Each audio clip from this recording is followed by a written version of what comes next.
Welcome, friends and enemies, to episode 65 of The Adventures of Vainglorious. We've got everybody here. We've got Kathryn. Hello. We've got Jess. Hello. We've got Ed.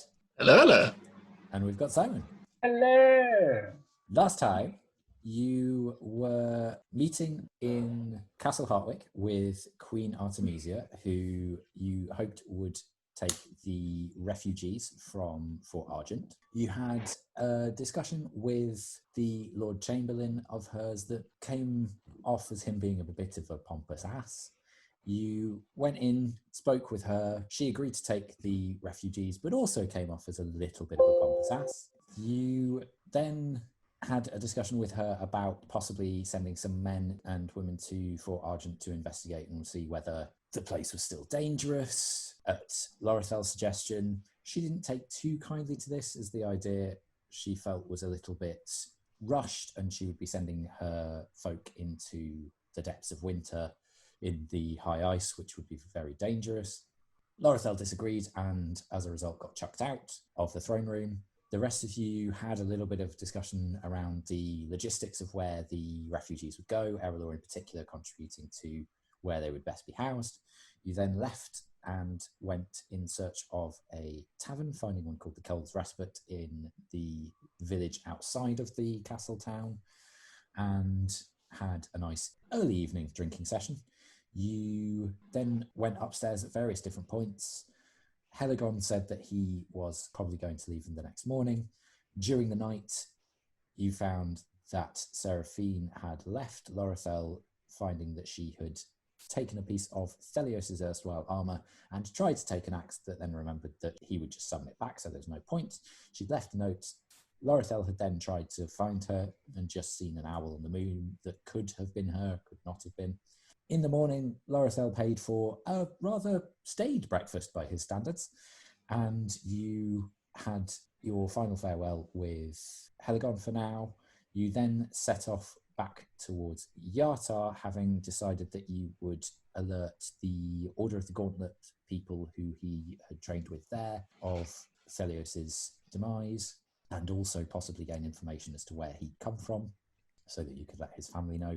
On the way, you encountered another adventuring party made up of a tiefling, a halfling, and a silver dragonborn, who were just out hunting gnolls. You had a brief interaction with them and then continued on your way to Yartar. Is there anything you'd like to do on the way? Are you walking? I've forgotten. Yes. Yeah. Okay. How long is it until we get to Yartar? You've been travelling by this point for, I think I said 10 days. I might be wrong, but about that amount of time. So it's probably another 10 day and a half. Do we pass any particularly large settlements on the way? Or You pass Silverymoon. okay. On the way, can I pop in to just a smithy's and can I purchase some raw materials to revive Truffle, but also to construct my thunder cannon? So that will put me back 1,100 gold. Yeah, sure. Can you roll an investigation check? Yeah, of course I can. 19. Yes, you fairly easily do that. It's barely a detour. And you have been to Silverymoon before, so you know your vague way around, and you are able to find a couple of blacksmiths who, one of them is a little bit more expensive than the other one, but you find that actually the materials are pretty much the same, so you go for the cheaper one. Okay.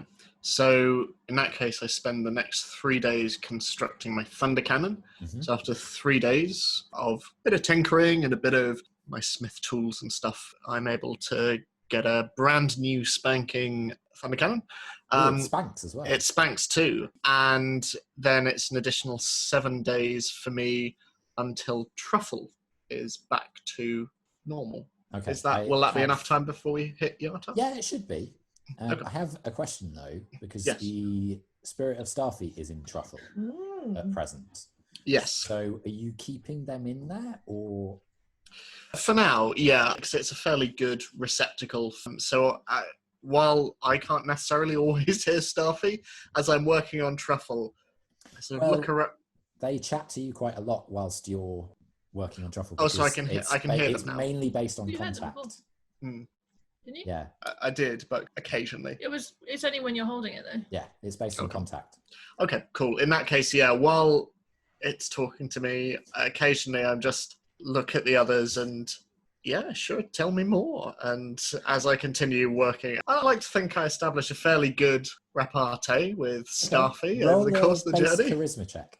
Oh really like no! He's still called Starfy, but he's just not a staff. So at some point, we'll introduce him to someone as Starfy, and they'll be like, "Why is this weird thing inside a metal case called Starfy?"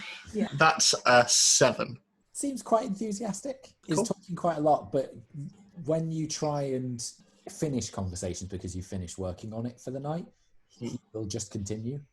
Oh no. And in particular talks about, well, but if I'm Truffle or inside Truffle, am I Truffle? How does Truffle react? Because Truffle is sentient by this stage. So, Oh my God, That's so weird.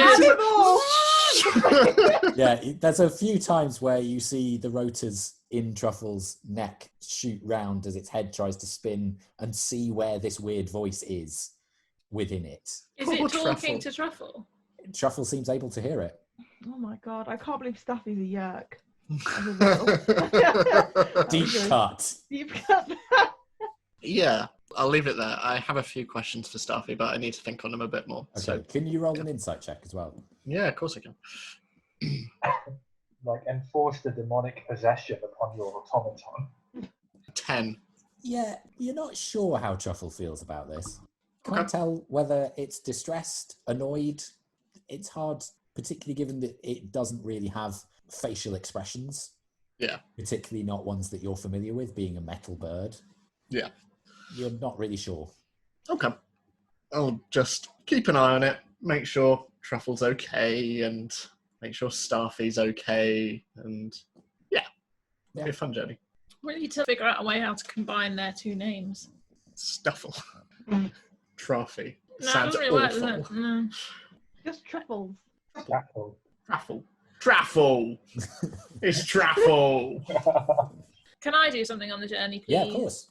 I don't know how many small town type places we go through, but I'd like to find somewhere that I can send a message Little town. to Stephen Hawkins, Richard Dawkins, and Rowan Hawkinson.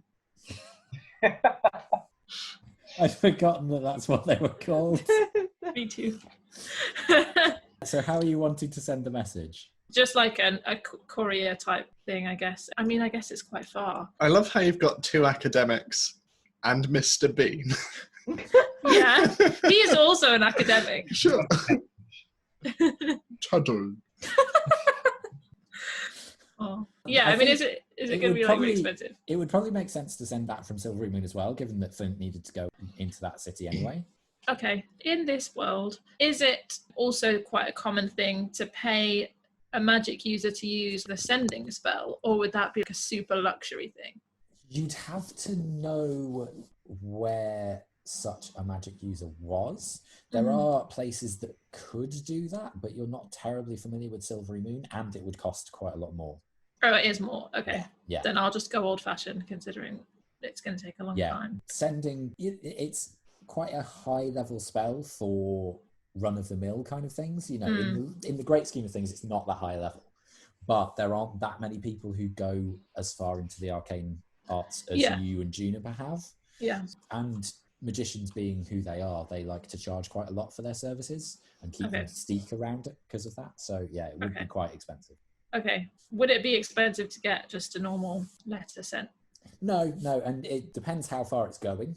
But Well, they're probably, in Waterdeep. Yeah. So that's a few weeks by horseback. It's Yeah. longer by foot, but they go. I more feel bad for whoever's going to have to take that amount of time to deliver but it. that would be reflected in the cost. I feel like having lived in this world all your life and being of nobility, you'd be okay with it, or at least used to it. I don't think we would send that many letters, really. I feel like we had owls or something. I don't know. All I want to do is just give them a heads up and be like, we'll be there in however many 10-day it is, you know. Yeah, you can do that. Something like that. But if it's going to be super expensive, probably not worth it. Okay, well, roll an investigation check for yourself then. Whilst Kathryn is rolling, I would like to note that Rowan Atkinson has an MSc in electrical engineering. And Really? started Shouldn't be surprised. his studying as a doctoral thesis before devoting his full attention to acting. So, Wow. You did well, Kathryn. I have a +0 and I rolled a 3. Okay. Whilst Flint is away at the blacksmith, you wander the streets looking for a courier service that might be able to offer you what you want. It takes you a little while and you wander down a few streets and loop back on yourself a couple of times. Eventually you find one. They look quite well appointed. There's a stables attached to the building, and it's quite a large building, and there's a few halflings in there sorting through quite a lot of mail and different sized packages, one of which looks like a large curved horn or tusk, very poorly wrapped. And you can see that there is a gnomish gentleman who is seemingly directing things, dressed in a rich red robe that just slightly trails on the floor. And he has a tonsure of hair that clearly indicates that he is in complete denial about the ever-spreading bald patch on the top of his head, and also has a quite small button nose with prolific amounts of nasal hair poking out. Does he look like he's admin related? Looks like he might be the postmaster. Okay. Yeah, I'll go over and say, hello, roughly how much would it cost me to send a message towards Steve? Oh, well, how quickly do you need it there? How long is it going to take us to get there again? Probably take you a month and a bit now. Okay, so ideally, I'd like it to be there within 10 days. Oh, well, sure, we can do that. We could. Sure. And you see, he seems to be doing quite a lot of complicated maths in his head. More complicated, perhaps, than you would expect, given it's a fairly limited chunk of time. You swap horses there. Yes, we could do that. 5 gold. Great. Do I know if that's a reasonable price? Roll a history check. 18. It's fairly reasonable. In order to get it there that quickly, they would have to swap horses at least once and have to ride quite long hours. So, yeah, it's a reasonable price. Okay, cool. I'll hand over the money, assuming that's how things work. Do you have the letter now, or is it written? Or I will really quickly just scribble something out, just as he's asked that. So it says, Stephen Hawkins, Richard Dawkins, Rowan Wilkinson. We're on our way back from here, wherever we are, Silverymoon, due around this date, hoping to stay for some time, hope all well. And then I might put also, if you need to get hold of me, I'll be in this area at this time. So where are we? We're going to Yartar. So I tell them roughly when we'll be in Yartar, I guess. Yeah. Yeah, and maybe a few stops on the way when I expect to be in various places. Yeah, that makes sense. Yeah, and I'll seal it. Have you taken that gold off your... How much was it? 5? 5. Yep. Great. Okay, yeah, so they do that. You see the gnome clicks the fingers and a human comes out of a door to the left. They are dressed, ready for travel. Take the note and pocket one of the gold that the postmaster hands. The other 4 go into his pockets, and then walks out towards the stables as if ready to take it now. Cool. Thank you very much. And then I leave. You're welcome. And immediately goes back to his work. Okay, anything else that anybody wants to do? Seeing as this seems to be a bit of a potted shopping episode, as we're going through, Lor'athel keeps an eye out for any sort of apothecary or medical supplies shop. Okay, make an investigation check. 19. Okay, yeah, you find a couple fairly easily. Magical supplies, not as easy to find, but you find... medical, sorry, not magical. Oh, medical, sorry, I misheard. Yeah, you find a few. What kind of thing are you looking for? Health potions or resupplies for first aid kits. Okay, yeah, so there's one in particular that you find that looks fairly promising in that it has a sign with what looks like a stylized health potion on the outside of it. When you go in, you are immediately met with the smell of lavender, and it's quite strong, and you can see there's a little bit of a haze in the room to suggest incense. And you walk in, there's a few people already in there. There's a couple of humans, and there's also a half-orc who are just perusing the shelves. And then you can see that the counter, there is a tiefling who is just chipping at their nails absent-mindedly, looking fairly bored. Can I see what I want on the shelves? Roll another investigation check. Because you should always look for yourself before bothering the staff. 21. You can't see any health potions. You can see a few herbal kits and medicine kits that are either laying out packaged, but there's also a couple that are clearly for display with the bandages stylishly spilled out and all that sort of stuff to represent what is in there. How many medicine kits are there on the shelf? There are 3 altogether. Do they have a price tag on them? They don't, no. I call over softly to the tiefling. Excuse me. Yes? How much are the medicine kits that you have? Oh, medicine kits. Let me check. And they grab a large book from beneath the counter, dunk it onto the counter, and then just start flicking through, which I'm also doing, you may realise. Excellent prep work. Yeah, that's what I was meaning to do. It's all right, I brought my catalogue. I had it at the front where I just need to write down the code. I don't know what I'm looking for. I just opened the page to owl. A medicine kit would cost 5 gold each. So Okay. the tiefling says, 5 gold. Thank you. Okay, so I'll stack all 3 of those on the counter and start rifling through my coin purse. Do you have health potions or ingredients for health potions? Let me check.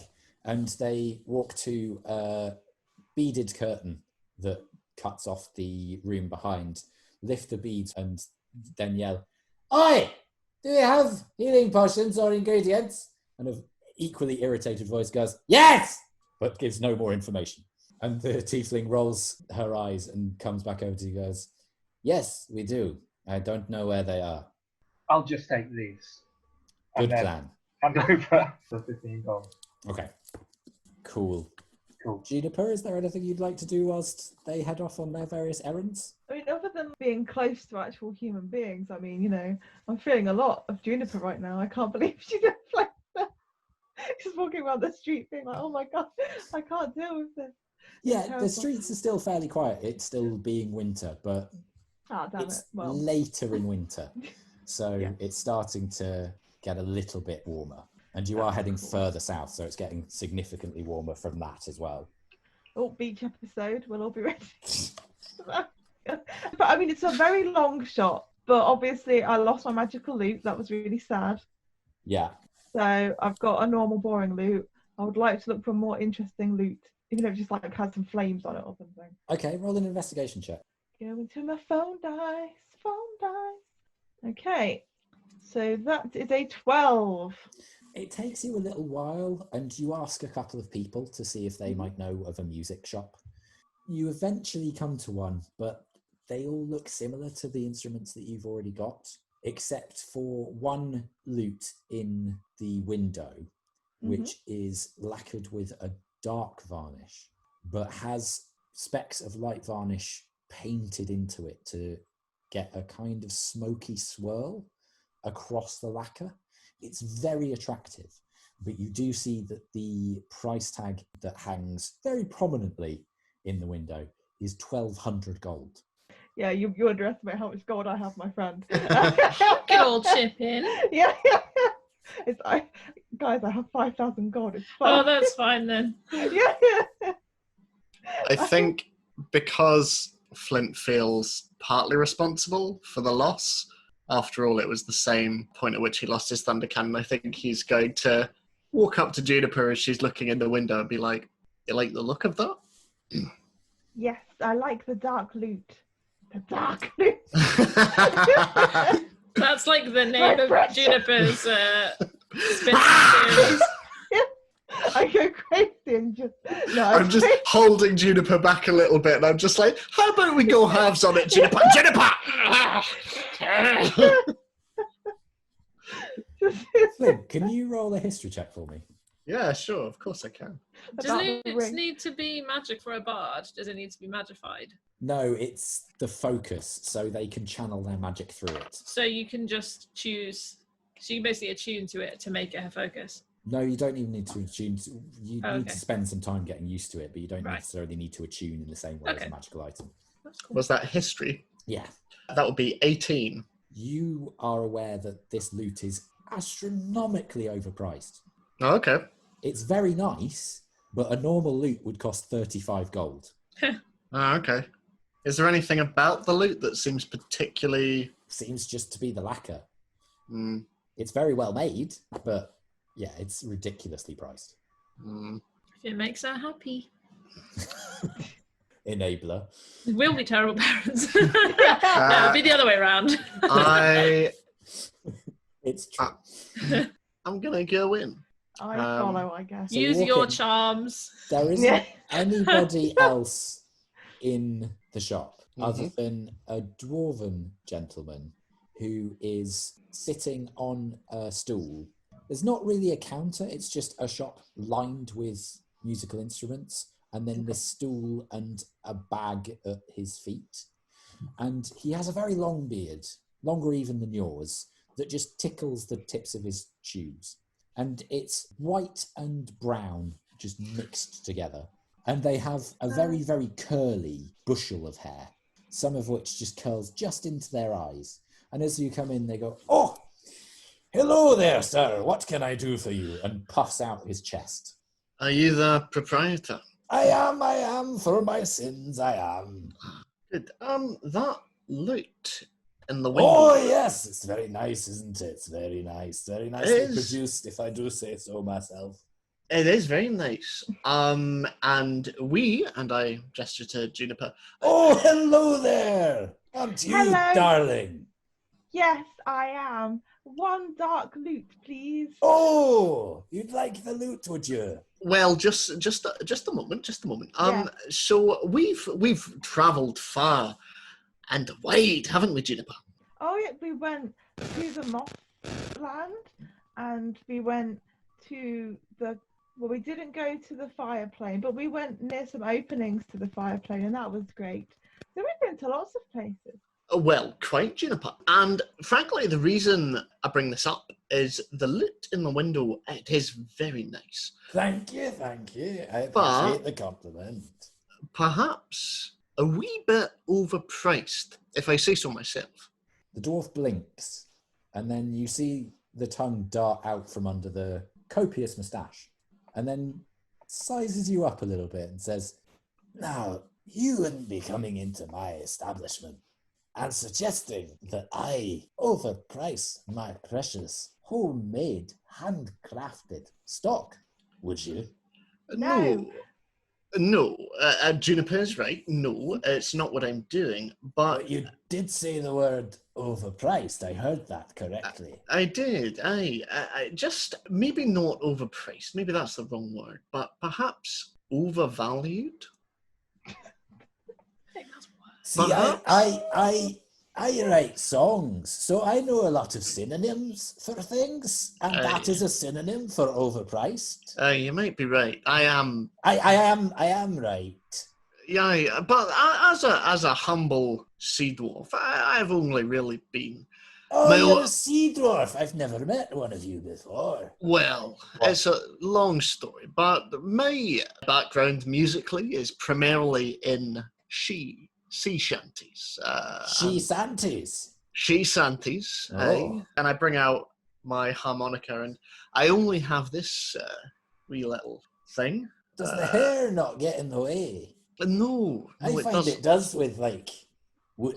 Is a harmonica a woodwind instrument? It's not, is it? What is it? It's woodwind. It's woodwind. But Your harmonica made of wood. no, it's not. It's made of tin. But So it's tin wind. tin wind. If you That want could to, be a good band name for you if you've ever wanted one. I don't. But thank you. But all I say is that perhaps you might be able to cut us a deal for the loot in the window. It seems like the veneer, the varnish, the finish. I don't know. I look to Juniper and I shrug my shoulders. Frankly, I'm not entirely sure of the terminology for it, but perhaps you might be able to knock it down a wee bit in price. Roll a persuasion check. 4.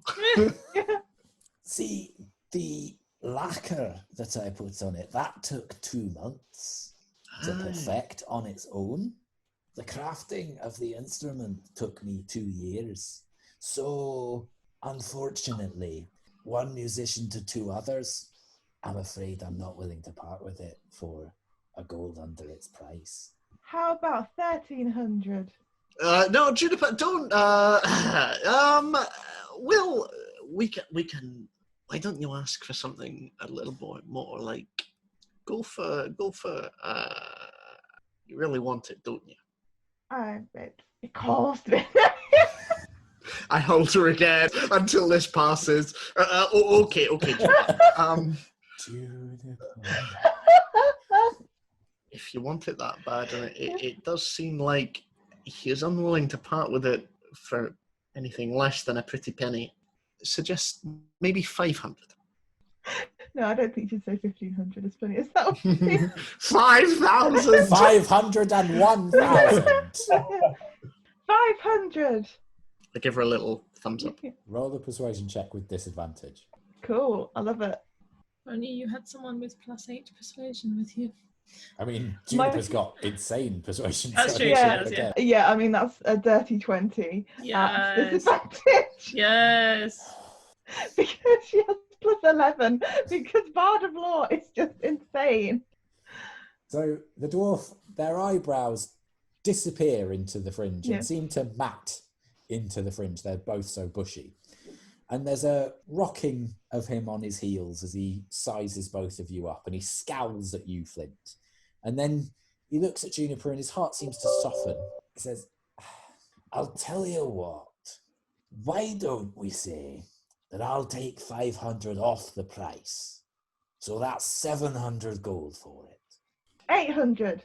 No. Deal. No, 700's good. Maybe Absolutely. Shake my hand and it is yours. Take six. I just shake my head. Let Hey, me so, just- 800 gold. Who's paying? I get out my little doggy purse. Like, Is it shaped like a dog? Is it like a face of a dog? it's just Like those ones with the ears that come up above the zip? yeah, maybe it's just my face. But Like a felt. I get out mine as well, and I pay You for were talking half. about no, you don't have to pay for. Well, I pay for half. Flint's one has his face. Like lots of yarn hanging down. That's what we were doing when we were on walking. We were basically all just making. Crafting face purses. Yeah. Oh my The God, only thing one about thing Flint is that it's got that we hooks in all the think beard. is irrelevant Yeah. crap. We shouldn't have our own faces. We should swap them round. And Juniper made one of Thelios that the X's eyes. Oh no! Oh. Oh, Thelios. You open it up and a moth comes out. So you get out your purses. As soon as you do, the dwarf says, "Oh, well, looks like you've actually shortchanged me the amount of money you have." I don't think that's how business works. Just a comment rather than Yeah. an accusation. Flint is just looking up at him and just. He is Juniper's very very deliberately smiling a lot at Flint. And as he hands over the loot to Juniper, just gives you a nod and a smirk. I bow back and I guide Juniper out before she tries to buy anything else. Yeah, just that one. Juniper, make a perception check. Okay. Oh dear. Okay, let me just look at my perception. 24. There are an attractive pair of bongo drums just inside the door. Oh no. Flint, should I get some matching drums? Absolutely not. Come on, let's go. Oh dear. I reluctantly follow Flint out. Okay, so you have a new, rather illustrious loot. So beautiful. Okay, is there anything else you want to do in Silverymoon whilst you're there? Someone needs to remind me what our plan was. Are we going... We talked about a triangle, didn't we? So there's two places of interest. There was a village, potentially, that we could find where Thelios grew up. And there was the place where we'd already been, where he trained. I thought we Right. were going to the place where he trained first to find out where the village was, and also to let him know. Okay, cool. Yeah, Thank you. Yeah, it's just Silverymoon is on the way. You could have Yeah. cut round it and gone south of it, and that would have been slightly quicker. Mhm. But it makes sense if you wanted to do all this stuff to stop there on the way. Okay, cool. And then we're potentially coming back, Possible, sort of. Okay. because you Cool. know that Thelios had some connection to Silverymoon. Yeah. I feel like it's such a long journey. I should be working on a skill. So I'm going to just vaguely try to channel magic more consistently, more reliably. Try and eliminate the make it less magic wild. a little Yeah. bit. Okay. Not that I really want to do that, but it's my character, isn't it? Yeah, it's a character decision. Okay, I'll say roll 3 Arcana checks. Okay, 11. 11 again. 13. Okay. Not great. And then can you roll a spell attack for me? Yeah. Bit better. 25. Whilst Flint is fixing his various broken things and making the new thunder cannon, you watch his very controlled use of runic magic and artificer's magic and understand parts of the principles, but not all of them. He is very methodical, but you've also seen him a couple of times use actual spells outside of doing this. So you know that the disciplines aren't quite the same, but there is a little bit of crossover. And you can see that his hand movements and the way that he casts the metal are very, very controlled and precise. Whereas even in your hand movements, in order to get certain spells to work in the words you use, yours are quite precise and you've learnt those spells. But there is still a point where you know that the chaos can creep in. You're not quite sure where that point is yet, but you identify that there is a particular moment where that might happen. Okay. And then at one point you test it by just doing a simple cantrip, but unfortunately it strikes a tree, and although it doesn't turn the tree into anything weird and chaos doesn't take over, you do actually manage to hit the tree in such a direct way that it just splits it up the middle. And it's a sickening, as you see this quite large burn mark arc up the tree, almost as if lightning hit it, but from beneath. It's quite impressive, Oopsie. but also not really what you were intending. I just hurry up a bit and I'm like, let's go. Okay, so do you carry on to Yartar? Yeah. Okay. So as you're going, are you keeping an eye on things? Are you setting watches whilst you sleep and all that sort of stuff? Definitely. I'd say the usual. Yeah. Okay, can you all roll perception checks then, please? 9. 15. 11. 23. Flint, you're in a bit of a grump. You feel like you really did get shortchanged.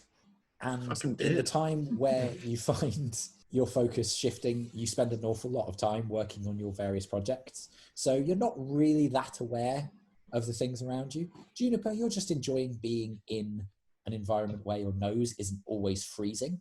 And you can see that spring is starting to make itself known. It's not officially spring yet, but you can see a few shoots of grass coming through. You can see the early stalks of daffodils making their way out of the now less snow-covered terrain. Lor'athel, you spot a few travellers. There's a few more on their way down to Waterdeep, but you overtake most of them. Erallur, you can see just in the distance there's a little bit of a haze over the river that is just winking at you from the low light, and you think that's probably where Yartar would be. Okay. So roughly how far away is that? Well, after a number of days that it takes Flint to make his various items, it's about 4 days away from now. Okay. Cool. I'll just point that out to everyone. Cool. So you continue on. There's no trouble on the road. Still seems fairly quiet, although as you approach Yartar, it gets a little bit busier, as you can see a few people are coming off farms or onto farms in order to get the supplies that they need. And you eventually come to Yartar, and you come to the northern point where you would need to cross the river to get there. There's a fair few people already queuing and bustling together, and you can hear the disgruntled noises of various cattle that are being put into containers or led onto the ferry. You'd probably have to wait about an hour in order to get on the ferry from here. So is there just one ferry? There's a couple, but there's quite a few people who are wanting to move across. There are two that cross over each other. Okay. midway Are they through. quite big then? Would we share They're it with fairly others? large, yeah. They're mainly the old style ferry, as in they're basically rafts. They're built quite extensively and quite wide platforms, so they can fit quite a lot on. Cool. I mean, I'm just going to join the queue. Okay. Yep, so you do so. You're let across after a little time. Doesn't cost you anything. It's just a service that seems to be offered by Yartar. And you are on a fairly full raft to the extent that you just feel a couple of laps of water over your boots a couple of times. You can see that there's a fair few members of the farming community. There's a few dwarfs, a few halflings that seem to be haggling over particular livestock. You can see that some of them change hand actually on the raft itself. And there's a brief moment where the raft shifts quite dramatically as a large heifer is moved from one corner to the other, and the ferryman just says, "Oi, oi, move, move." And you eventually get across and then are admitted into Yartar proper. Can I make an effort to have moved towards the centre of the raft, if possible? Yes, I will say you can definitely have done that. The ferryman is nearby pulling on the rope to get you across and just gives you a nod of acknowledgement as you near. So Yartar is the place that we've been before? Yes. Okay. Was the training facility just outside It was, yeah. The gauntlet was outside the city walls, but on Right. the opposite side to the side you are now. Okay. So, But we know where we're going. Yeah. Yeah, and the most direct route would probably be the one that you're on. It's just that you'd have to go towards Morntown, which is where the Order of the Gauntlet's temple is, but then down the main road and out round the top, because that's what you did before. And do we remember if, well, and also depending on what time of day it is and how long we think we'll be here, was there lodgings within the training place that we would be able to stay? I can't remember if we stayed overnight last time. You stayed in the Strikebreakers Tavern last time, I believe. Okay. In the city. Yeah. Yeah. Okay. Well, should we head straight to the training grounds? Yeah. Yeah, so just for point of reference, because this is an episode that we did where Jess and Ed were absent. Ed, Flint has not met any of the members of the Gauntlet. Okay. Because you were off. Well, because Thelios thought that you might make a bad impression for some reason. Why? And Juniper, you have met them all. And Yeah. you also attempted the Gauntlet but didn't get very far. Erallur tried to help, I think, a little bit, but maybe actually... I know I failed. I think actually Erallur suggested that maybe it was a bad idea that you tried, given that you... That was it. You didn't, yeah. You went up onto one of the poles, but the poles are 3 feet apart, and she thought it would probably be a bad idea for you to try and jump them. And then I did it, apparently. Yeah. And immediately None failed. of them got past like obstacle number 1. Yeah. No, I think It's- you did all right, didn't you? No. You got across the poles and the monkey bars. It was just the end of the monkey bars that was the difficult bit. So yeah, you head towards the gauntlet. Yeah, on the way, I'm just going to take Lor'athel aside and just say, I think it might be best if you are the one to speak to them. All right. I mean, I think you're making a mistake there, but if you insist. Well, I just, there's fewer of us now, and Flint is not the best option. And you can't hear me. So Flint, roll a perception check. I mean, we could 14. ask Juniper if she wanted to do it. She's probably the best person to give bad news. What? If someone was going to tell me someone I love died, I think I'd want it to be Juniper, Really? Okay. rather than any of us. Everyone is dead. Yeah. Yeah. Oh dear.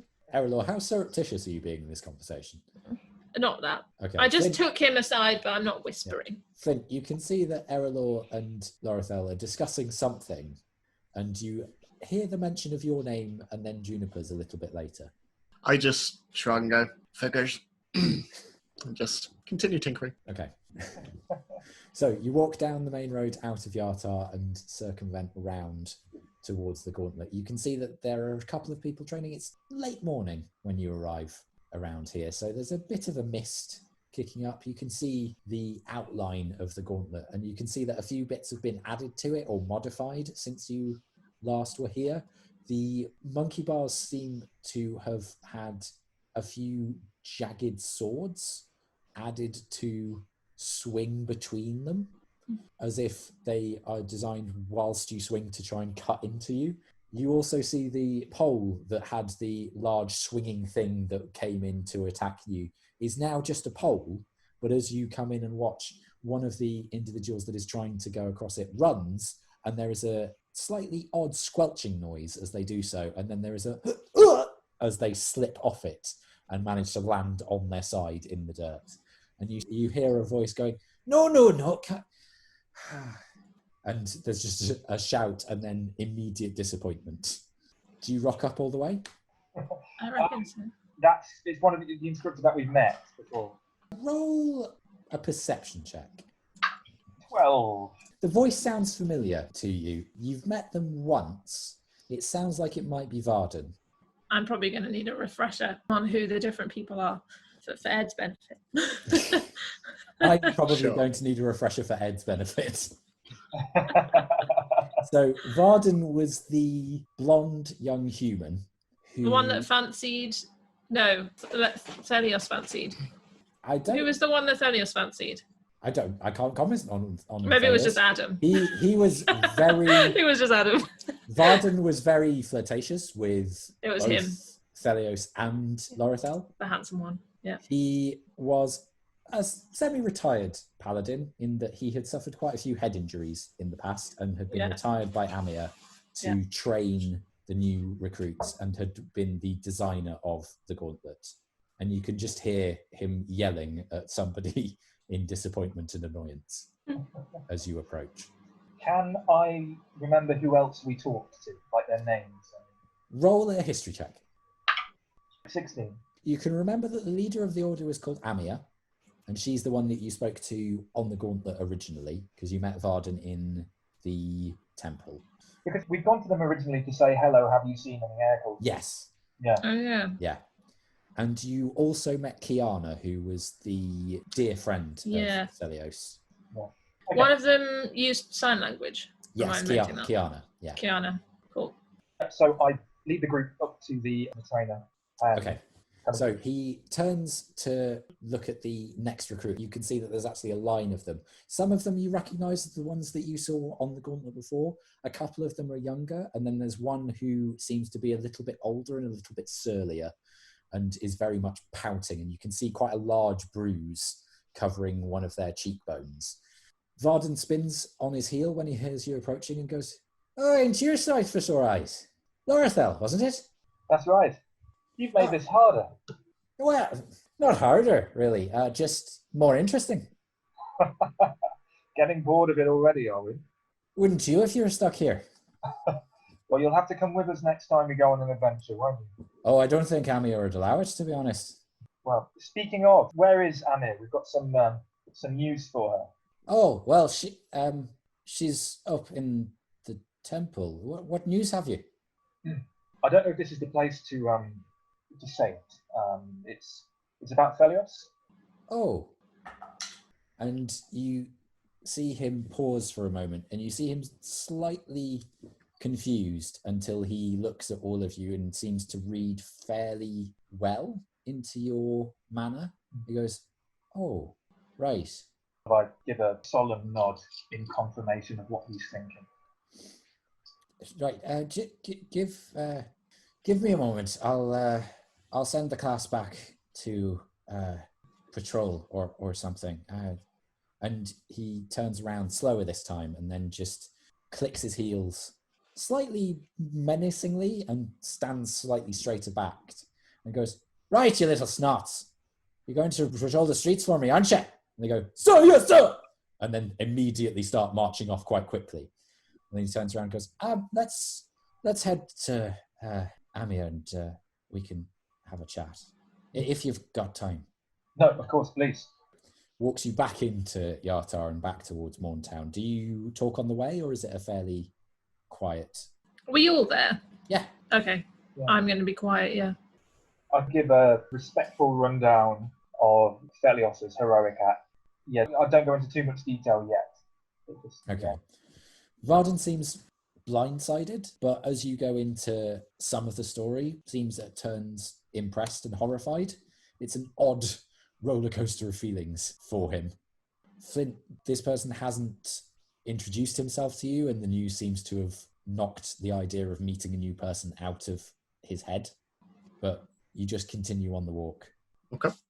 So eventually you come into Morntown, which is where the temple was located. Varden leads you there fairly deftly and takes you in and says, "Do you think it'd be best if I went and got her, or..."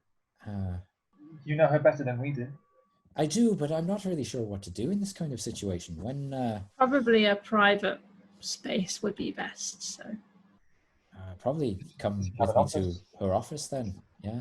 I mean, we're the only two around at the moment, other than the Greens. Kiana's out on assignment with Louvel, so we'll have to tell her. Thank you for thinking of us. Anyway, We want to have him remembered. I think we can certainly manage that. And continues walking, and you come to the familiar door of Amir's office, and he knocks a gauntleted fist on the door, and there's a "come," and swings the door open. And as he does so, you are met with the short hair, slightly tired looking, more tired looking than before, face of Amir. And she smiles as you come in and says, "Ah, it's been some time. How are all of you?" We're well, thank you. I think there's some of us here that you've not met before. This is my companion Flint. Ah, good to meet you, Flint. Are you a friend of Thelios and this group? I was. Makes it sound like we're not friends. Yeah. We've had a bit of a falling out. So you're not friends with Thelios then anymore? I see he's not with you. I just look at the others and don't say anything. And I reach and... I mean, isn't Lor'athel wearing his armour? Yeah. I reach into Thelios' armour. She rolled quite poorly on her insight check. I reach and grab hold of the pendant that I'm wearing and take it off and then present it to her so that she can see the carved bone pendant of Torm. Yeah. I'm so sorry. Oh. He died saving all of us. If it's any help, I think he was taken for a higher purpose. We caught up with the cult that we had asked you about, and there was a large battle, a very large battle, and Thelios fought bravely, much braver than any of us did, and he paid for it with his life. I don't know what to say. You see Amir's eyes well up a little bit, and she sniffs. And can you roll perception checks for me? What kind? This would be listen. 10. 19. 22. 15. Okay. So Flint and Erallur, you just hear her mutter under her breath, "Another one." And then she tilts her head back up and says, "Thank you greatly for coming to see us and bringing us such bad news.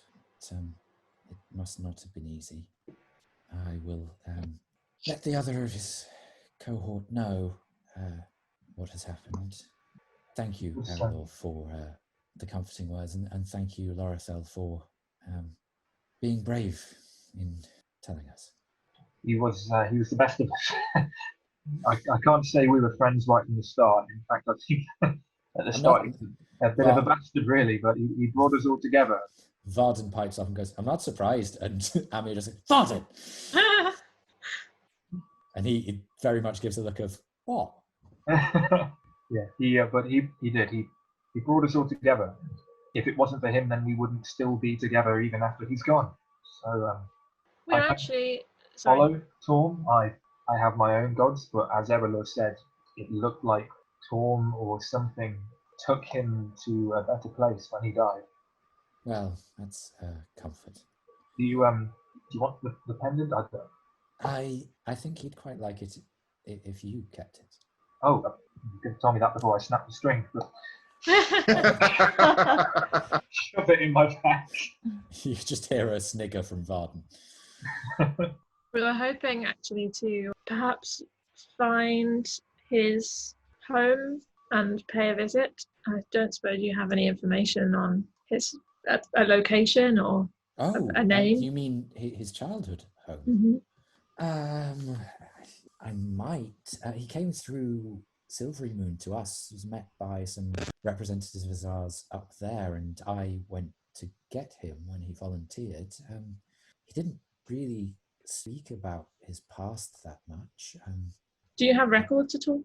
I do, and you see she turns back to the office, which before had been in quite a high degree of disarray, now is even worse.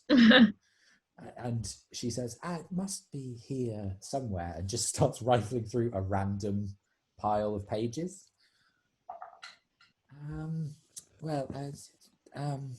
Right. Yes. No, I do know where it is. And you just catch Varden just briefly give a, oh no. And eventually she, having gone through a few different cabinets, comes to one that's just tucked away in the back right-hand corner of the room, goes, yes, well, so this was a writ given to me by the traders at the post. They said they'd met him a few times, actually. He came as a representative of, Duskleaf. Representative of? What does that mean? I'm not really sure what Duskleaf is. I assume it's a village of some kind, but perhaps they traded with Silverymoon and he facilitated the trade or something. As I say, he didn't really like to talk about what happened, and I thought that he would tell me when he was ready. Was there anyone here that he might have told? The only person he might have told is Kiana. She's not here, I'm afraid. Did he ever mention anything about his mother? No, not to me. What does Lor'athel think when she says that? Does he think she's hiding anything? Roll an insight check. 15. No, seems genuine. Does Duskleaf ring any bells? Roll a history check. As a fellow northerner. No. 3 + 4. No, doesn't ring any bells. Okay. Do you have any idea, even roughly, which part of... all we know is he was from a village near Silverymoon. Do you have any, northeast, southwest, anything like that? I don't. I assume Duskleaf is that village. You might ask somebody else who might know the area. It's presumably close to Silverymoon. Okay, thank you. We've grieved for him already. I mean, we've had long enough, but does your order have any sort of service that you carry out? We carry out a few rites and things with the body, but I'm presuming that you already did something. Now is more for private reflection and prayer. Oh, okay. Yeah. We'll leave you to it. I appreciate that. Thank you all. Varden, see them out, and then did you what have you done with the recruits? And Varden goes, I sent them out on a marching exercise. He goes, very good, very good. They could do with getting used to the long walks. And he looks at her and goes, have we a mission? They have. Oh, fuck.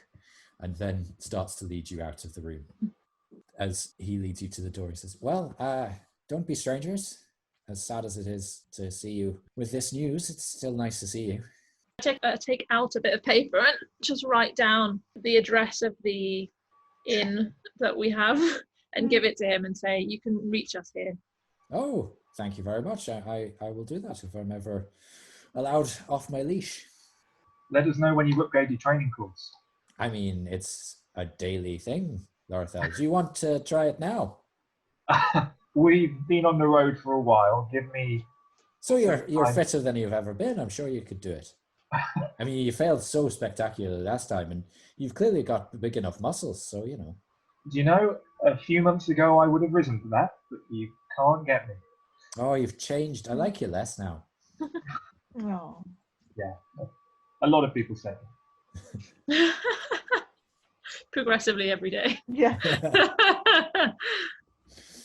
Okay, so you're at the door of the temple now. Oh, it didn't come up, but I feel like it's the D&D equivalent of an elephant in the room. Is that a phrase in this? Oliphant in the room. I was thinking, is that like a fantasy? Oliphant, the giraffe in the room. And then Lor'athel gestures to his getup. I hope you don't mind. I can't say I really noticed. It was a good fit, and I didn't want to leave it out in the wilderness. I mean, I don't think he would have minded. He'd just be happy that someone was using it, I think. But it's not like it's the Order of the Gauntlet's armor. It's just a suit he was wearing, I mean, it's a nightmare to keep clean. So really, if you want to punish me for wearing it, just let me keep wearing it and having to clean it. And you seem to be missing a piece. Yeah, I don't want to talk about that. All right then. I'd lean in like this. It was taken by an owl. Right. And then I walk away immediately. Did you just say it was taken by an owl? No, I've already gone. What? I thought, Did you I Erallur, thought I called after Erallur. Like, it was not an owl. oh, good. She did say it was taken by an owl. I thought I was getting my concussion was coming back. It was not an owl. And then I start to jog after Erallur. Bye then. Okay, so what are you doing now? It's probably still quite early. Oh no, there was a bit of walking involved. So what is Yeah, it? I'd say it's just after midday. How would an owl even undo the strap? It's just not. You said you saw an owl. We all know who that was.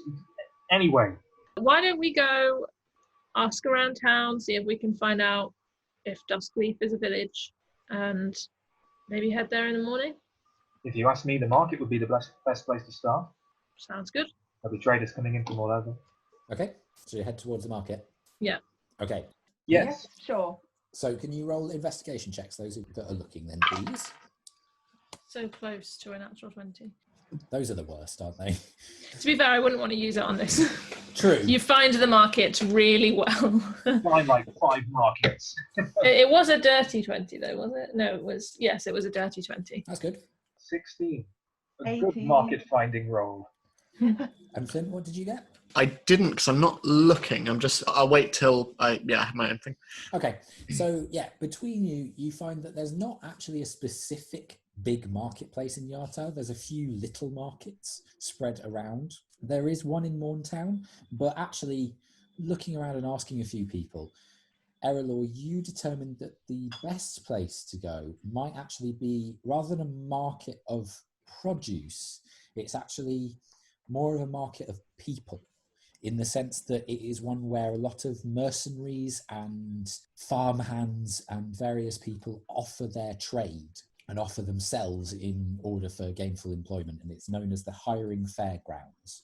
Okay. And that's a little bit southwest of Morntown, where you've just been, towards the actual gate into the city. Okay, so we head that way. Is that okay with everyone?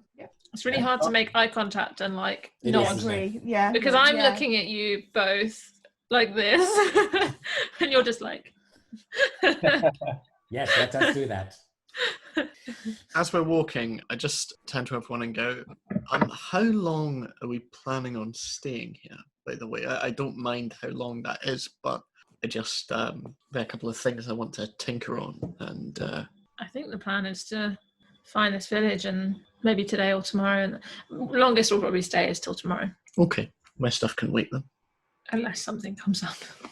Okay, so you wander over down the main road, and you can see just to your right, as a couple of taller buildings give way, you can see that there's quite an open space surrounded by, again, quite tall buildings. Yartar is quite a tall town in the sense that it's quite contained against the river, but because of that, people have built up. And the buildings around it have those very steep sloping slate roofs.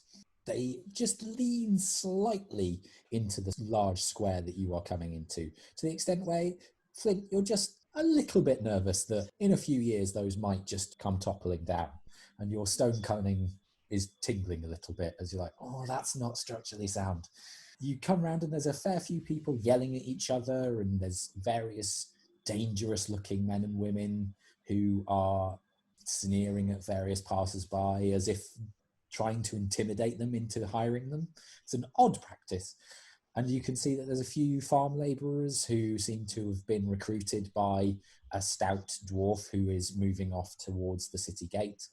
There's a variety of races here. There's tabaxi, tieflings, dwarves, halflings, elves, moon, forest, and sea. There's even a couple of sea dwarfs that you don't recognise, but you recognise the trappings in what they wear. And Erallur, you also see that there is an individual who is leaning against one of the buildings as you walk through, who has similar eyes to yours in the sense that they are all white, but they seem very able to watch the comings and goings of things. So they're definitely not blind, or at least they have some way of seeing. Mm. Juniper, there are no fake orgies. I'm very sad about this. Is this person, other than the person with the time turner, is this the only other person I've seen? like this? Yes, I believe it is. Okay. I'll just look without looking like I'm looking, because I can do that with my eyes. Okay, make your perception check. 13. As you just flick your eyes their way, you see that they are a little bit shorter than you, seem to be wearing fairly dusted up leathers and what looks like moleskin trousers. They look like they're a labourer of some kind, but you can see that they just have a slight smirk on their face. They've got one side of their head almost shaved to baldness, and then a few curls that just flow down along the other side, just under the ear. You can see that their skin is slightly blue tinted, unlike yours. There's just a slight sheen to it. And you also notice that there's just a little bit of a haze around their head, as if light is just dancing off it a little bit. And they just seem to take things in as they are leaning against a post of one of the buildings nearby. Cool. I'll just not going to do anything. Just Okay. gonna, yeah. Okay, so you wander in and you can hear the haggling and insults of a few traders and a little bit of repartee as a few of them go about their business. Are you looking for anybody in particular to ask, or just going to ask in general? Village folk. People who look like they live in villages. Okay, Local let's say people. roll an investigation check then. Hello, Was a village person. Did you say investigation? Yeah. 7. So you do see somebody dressed up like a policeman, but they seem to have an open, like, leather vest. It's a little bit weird. Sorry, village people joke. No, you don't see anybody who looks like they are particularly from a village, unfortunately. Everybody seems to be wearing fairly tough-looking clothing, as if they could come from a village or live an existence in physical labour. And you see a few people who are carrying not similar weapons to yours, as yours are a little bit more magically endowed, but fairly substantial and well-made and well-kept armour and weaponry. Lor'athel, as a soldiery person, why don't you talk soldiery things with some of these mercenaries and see if they know the local area? Talk soldiery things. Yeah. You know, formations and, like, marches. Oh, and then I just walk off and do that. Okay. You do that. You talk about formations and marches. So I was right. With a heavy sigh, I just turn away like, oh, fine. Okay, so roll an investigation check then. You heard that latest march tune? Did you see that ludicrous display last night? Their formation was... I love the idea that Lor'athel's like, do you think that's all I talk about? It's like, yes, isn't it? Well, yeah, but that's not the point. It's all you've spoken to us about. 16 was that. You find the friendliest looking bunch of mercenaries, and that's not saying much. A lot of them are bared teeth in threatening grimaces and surly looking folk. But you find a few who have as piecemeal armour as the rest, but they seem to be chatting and playing a game of dice, not really looking actively for people to engage their services, but trying seemingly to present the idea that they might be quite nice to work with. You notice as well that there is a woman who is very tall. She has a single braid that runs from her forehead right down over her head and down the back. The rest of her head is shaved. She appears to be human, and she has scars bedecking most of her exposed skin, of which the arms and the lower calves are, and her calves are substantial. She does not skip leg day. What do the others look like?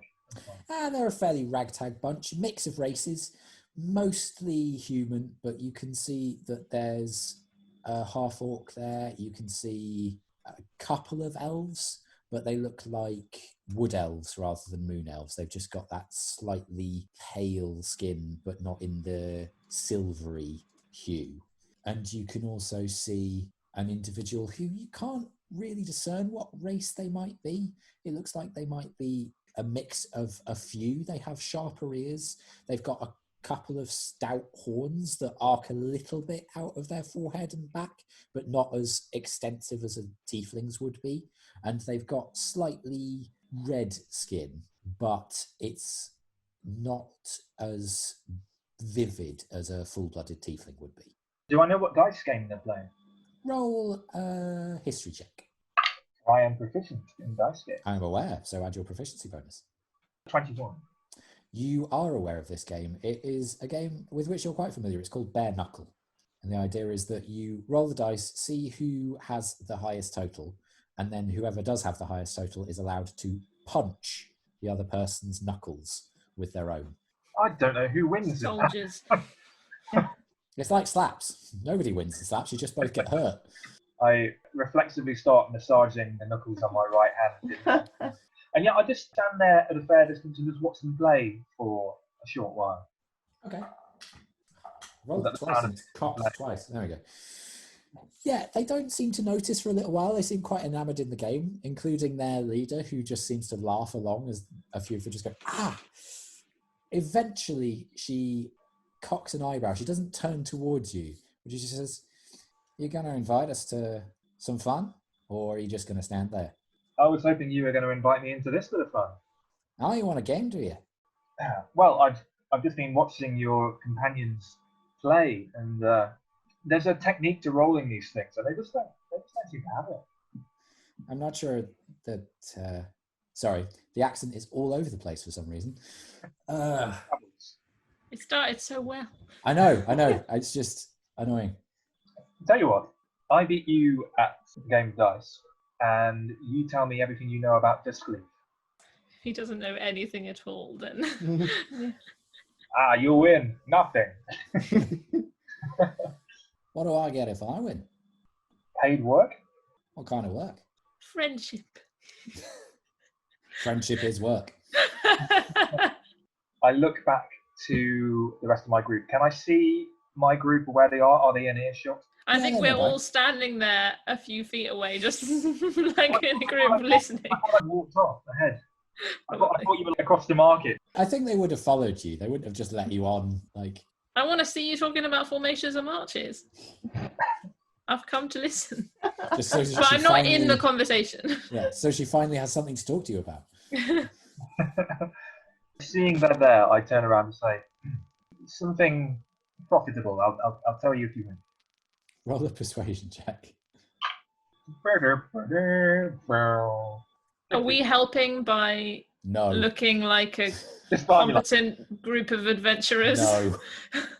What did you get, Simon? 15. 15. Okay. I don't usually take people on their word, but I do like a competition. So let's give it a try, shall we? Hey, let's. I mean, it's better than standing around all day talking about formations and whatnot. Am I right? Oh, don't get me started. Okay. Just to clarify, did you? So this person was like, "Are you going to give me paid work?" And then you were like, "No, I want to play dice." And then they said, "Well, what do you want to bet?" And you said, "If I win, you tell me info. If you win, I'll pay you to do some work." Yeah, that's basically it. Is there a problem there? It's slightly illogical. Yeah. Okay. Carry on. Just- What they want is to be paid for work. So rather, yeah, but you said initially that you didn't have work for them. Well, the work is telling him the information he wants. no, I didn't. Maybe. I didn't say I didn't want work. So basically, yeah, if you win, you don't pay for the information. If she wins, you pay her for the information. Who says the information is the work? And Yeah, win-win. And they have to accompany you and protect you and everything as well. They have to tell the parents. We don't even go. Yeah. You're Lor'athel now. I want it to tend to be us. Yeah. Okay, Simon, can you roll 3d6 for me? I missed the box. Okay. What is your total? Oh, my total is 9. Okay, you win the first round. I rolled 3 1s. Ooh. So, can you make a strength attack for me, please? And I would say add your proficiency to it, because although you're not that good at unarmed combat, you are still pretty strong and you are able to make a pretty good punch. Are you using your gauntleted or your not gauntleted hand? My not gauntleted hand, obviously. That would be very unfair if I used a gauntlet. Like knuckle dusters. Am I just rolling damage, or am I rolling for the attack first? Just for the attack. Oh, 17. That will hit. So you tap your knuckle against hers to start with as she brings hers up, and then bring it back in a quick jab, and you just hear there's a slight crunch. She doesn't seem to react that much to it, though. There's not even a wince. And she just gives you a smirk and goes, ready to go again, mate? Okay. Okay, so roll 3d6 again. 13. You win again, so roll an attack again. 22. Okay, this time you do the same thing, but you focus very much on the middle knuckle. And this time you do elicit as it hits, and you can see her fist tense. And there's just a little trickle of blood that runs from the knuckle. And her fellows go, ooh, as it hits. And she just looks at them all with a scowl, and they immediately shut up. One more? You sure you don't want to talk about maneuvers and formations? I got some great stories about some scouting maneuvers we did back in the day. Just roll your dice, you idiot. 18. You win again. So attack her one more time. 19. 19, okay. So on this one, there's just a little bit more skin that peels loose, and she withdraws the fist and then just gives it a little bit of a suck and goes, all right, you win. So Duskleaf, was it? Yeah, Duskleaf. We need to get there. Well, you'll have to go north into Silverymoon and then a little ways into the Moonwood. Back north. Yeah. I look back to the group. It's like, I get the impression that's where you just came from. yeah. Yeah. Quite. Sorry to be the bearer of bad news. What do you know about the place? Have you been? Nah, nobody heads towards Duskleaf. Why not? Not what you want to hear when you're heading towards Duskleaf. It's not very welcoming to outsiders. In what way? Well, I've never been, but it's just what I hear on the road. We've been around it, but never to it. Yeah, is she hiding somewhere? Roll an insight check. 18. Nope. Okay. Well, is anybody carrying a map? Because I'm not carrying a map. I mean, Thelios was our map maker. I know, but did anybody take a map of the world or have a map so they can be like, there? Did we take any of his inventory? I think we did, didn't we? We took his bag. Yeah, but I don't think he had a map of Faerun. Did he not? No, I don't think so. He made maps of the dungeons that you've been in, or What kind he of a asked map for maker maps. is he? Well, as we Okay. established numerous times, not a very good one. Yeah, I can't see anything in. No. Never mind. Would any of us know where the Moonwood is? Roll a history check. I think I'd be familiar with Yeah. other woodlands. 17. Oh, 10. No, 9. Lor'athel, you've heard the name Moonwood, but you're not familiar where it might be. Erallur, you know that the Moonwood and another wood called the Coldwood grew together and are now actually called the Glimmerwood collectively. So it's a wood that was two, is now one and has been given another name. Moonwood is actually one of the old names for this place. Right, And so it people is- still use it. Yes, occasionally, but it's almost directly north of Silverymoon and then curves around to the northeast. Okay. So Moonwood is the directly north portion. Okay. How long would I think it would take us to get there? Well, given that it took you about a 10-day and a half to get from Silverymoon to here, and you're not exactly sure where Duskleaf might be within the Moonwood, maybe 2 10 days. Oh, okay. That's a long time. Mhm. Uh-huh. Yes, it is. It actually is. I mean, it would take us 2 days if you wanted to spend a night in the ethereal plane or something similarly safe. I could use plane shift, but I can only use it once a day, so it'd take 2 days. Well, we need to get there. How safe is this ethereal plane? I don't think I've ever spent a night there. I don't know. Michael, would I know if there are any dangers, or is it a fairly safe place to Roll be? an Arcana check. Natural 20! Nice. Let me just look up whether there's any threats on the ethereal plane.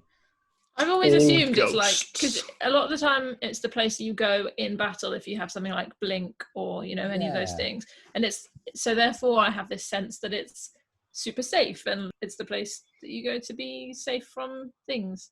Yeah, but it also stands to reason that there could be a few weird things on there. Ethereal monsters or what have you.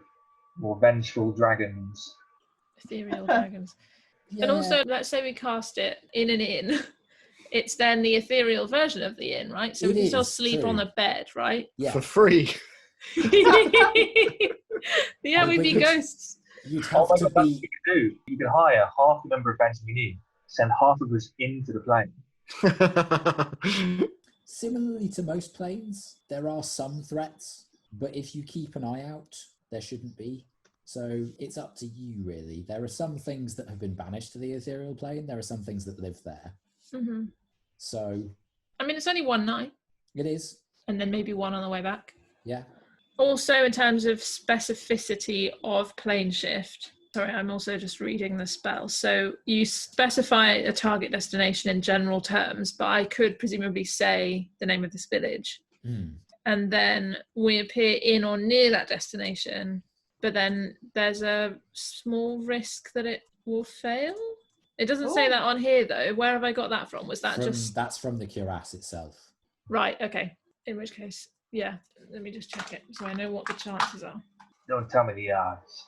10% chance that we'll end up in a different plane. Oh, but that's okay because, I mean, it's not okay. But like, the important thing is that we're in the right geographical location. Yeah. I mean, it doesn't necessarily work like that. It does with the ethereal plane, but it doesn't necessarily work like that with the others. Yeah. What am I thinking of? Was it when I had it with Starfy where there was a chance that I'd end up not where that... Not directly where it was, yeah. So Yeah. when you ended up in the water, Yeah. that was that. But with this, you do go there. It's just whether you're there on the right plane or not. Kind of. It's just that it might shift you to the wrong plane. Yeah. Okay. Having given all this info to the group, what are we thinking? I mean, if we think that the ethereal plane is safe, I mean, we can choose any plane. I just thought that was probably the safest one. I mean, of all the planes, I would say probably the least dangerous. By its very name, it doesn't have anything in it. Yeah. As far as I'm aware. Well, we'd all stick together, so Well, that's what I was going to ask Michael is it says on the thing, there's a 10% chance the caster will end up on a different plane. Does that mean just me? In order to cast plane shift, you have to hold hands. Yeah. So it's likely that all of you would. Okay. that would make sense because it's the same spell, isn't it? It'd be weird if you all ended up. I think it's a bit of a dick move on my part to make it just that Erallur ends up somewhere else. Yeah. It's Like, time for "Oh, another adventure. You're stuck on the ethereal plane, everybody, whilst Erallur's off in the Nine Hells. Oh, Or you what? just No! wake up in a field and then you hear, "Oh Lord, so good to see you, I guess." Ah, no, I'm back in his guard. But weirdly, it's not Thor. Yeah. So, the dragon. I can want I? to go to hell. Can I? I know, Jess, I know. It's that loot. It's bringing all these darkness out of you. If I said when casting plane shift, can you say, right, I want to go to Duskleaf on the ethereal plane, or is Duskleaf just on our plane? So I'd need to find some way to know what the equivalent was on the ethereal plane. I'd say with that Arcana check, because you got a natural 20, you would know that the ethereal plane is a weird space and the rules of geography apply to it differently in the sense that the ethereal plane, there is an ethereal plane of every other plane. So there's an ethereal plane of the fire plane, say, and all this. It's one of those ones that's slotted in between everything, which suggests that there should be an ethereal version of Duskleaf. Okay, should we give it a go? Yeah, let's do it. Shall we make sure we have enough supplies of food and stuff, just in case this goes drastically wrong? Aye, good idea. Good idea. I turn back to the mercenary. Okay. I'm so sorry. You didn't need to hear any of that. I wasn't listening. Alright. How's the head? I've had worse. Okay, it was bleeding. It just looked a bit painful. That's all. And she looks at the scars on the other parts of her body and then just looks at you with this, "What are you talking about?" expression. Listen, while I've got you here, I know I won the dice game, but I wonder if you might be interested in a little work regardless. And then I reach out and try and measure out a stack of gold and I placed a handful of gold down on the table between us. What luck? You're being very coy about it. I lean in and then push the pile of gold closer to her, and it's about 400 gold coins. There's a place very far north called Fort Argent. Have you heard of it? No. Well, it's very, very far north. A lot further north than Silverymoon. We just came from there, and I would like you to go and scout it out for us. I know that sounds backwards, but look, I'll tell you what. And I pushed the gold towards her, let's talk about this over a drink.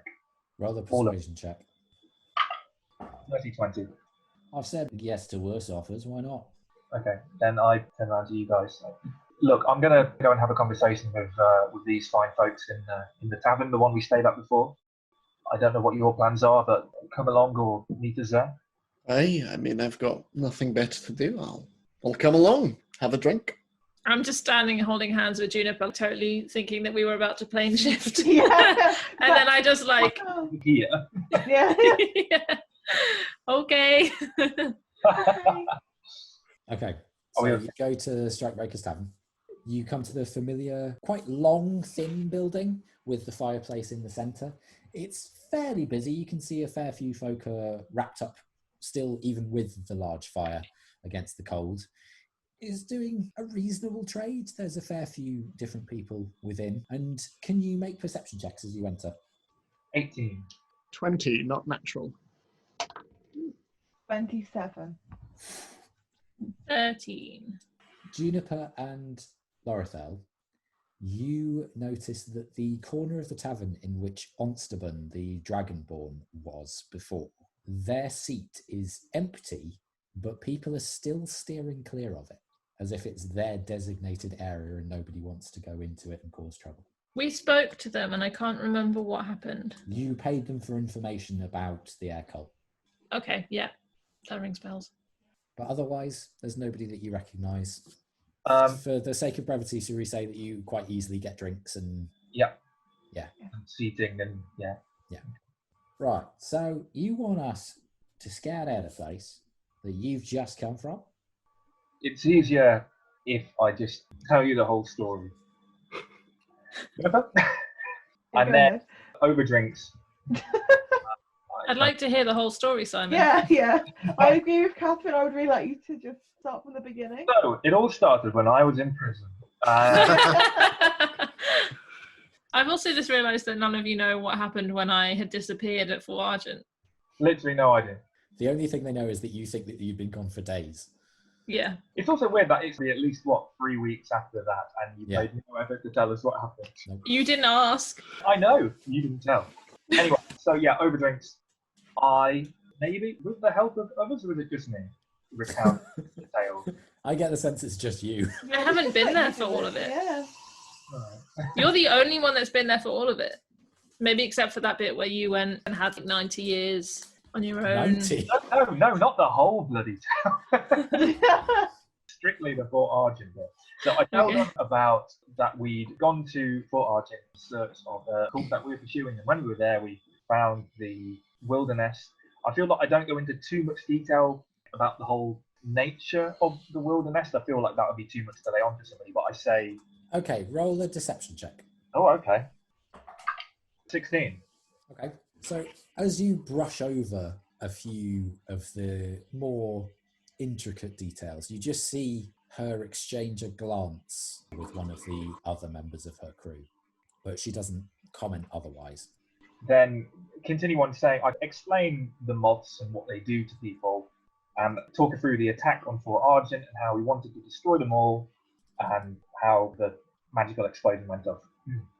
Right. So you want us to go and see if any of the moths are left, but also see if this place is still protected by this weird force that you unleashed? Yes. But if it is protected by this weird force, then what's the point? The point is that we can't be sure. So why don't you just go and find out? You went there before. It'll cost you less. What we is have loads of gold? money to spend. Like, we might as well. Yeah. I feel like Hi. I don't actually say that. I feel like I'm missing something. Because I've been writing a lot of notes today. I'm going to write a little note and just pass it along the table to Lor'athel. And it just says, are we sending them to their deaths? Do you do that surreptitiously? It's A4. Just Oh, big A2. Just No, I don't think so, because it's a business meeting. We're allowed to confer and stuff. Okay, yep. I just don't want them to know what it says. There's another raised eyebrow, but no more reaction. I give a short shake of my head. And then I take the note back. You write again. No, but really. Yeah. Because it knows how we fight. Look, I know it sounds confusing and a lot, Suicidal. but the money's good. It is pretty suicidal, yeah. Thanks for your honesty there. I mean, 400 gold's not enough to cover this kind of thing. 400 gold is only the start. What I want, What's what the I'm finish? asking, what I'm asking is for you and your group and anybody else that you have to go up there, because nobody else will listen. Nobody else wants to go. I want you to go there and make sure that whatever was protecting this city is still there, or if not, I want you to kill every last one of these creatures that you can find. But you couldn't even do that. to be honest, it is as much about scoping the place out as it is about seeing if anyone has been left behind. There are a lot of unanswered questions for us when we left, and it was a necessity that we had to leave when we did. There were a lot of people's lives on the line. We had refugees to take away. We lost one of our own. And quite frankly, we're nothing special. We're just another adventuring party. All right, let me give you an offer. You pay us 800 now. We go and scout out the place and not get too close. See if there's any one left or any moths or whatever the hell guardian there is. We come back, we report, and you pay us 800 more on our return. Lor'athel stares into his drink for just a few seconds. I'll add something to that. 800 now. You go there, you have a look around, you do everything you just said. Come back, I'll give you another 800. When you get word to me, because I won't be here, we'll most What likely will be it in. be? You send word to Waterdeep, Oh, well, we can come down to Waterdeep. That's not a problem. it'll get to us. Plus an extra 100 gold for every month that you stay there. You want us to stay there for months? As long as it takes. I don't want you to go there, have a quick look around and come back. I want this done. But if there's things protecting the place, then surely it'll eradicate us in seconds rather than months. And if you can confirm that, then you turn around and you'll have got your 1,600 gold. 1,700. The first mount counts as one, however long we spend there. Look, I'm risking All right. my own life. Do we have a deal? Roll a persuasion check. We most likely don't have a deal. 13. She takes a brief moment, looks into her drink, and then looks around at the rest of them, and they all look a little bit nervy, a little bit disapproving. And then she says, "Oh, money is tight.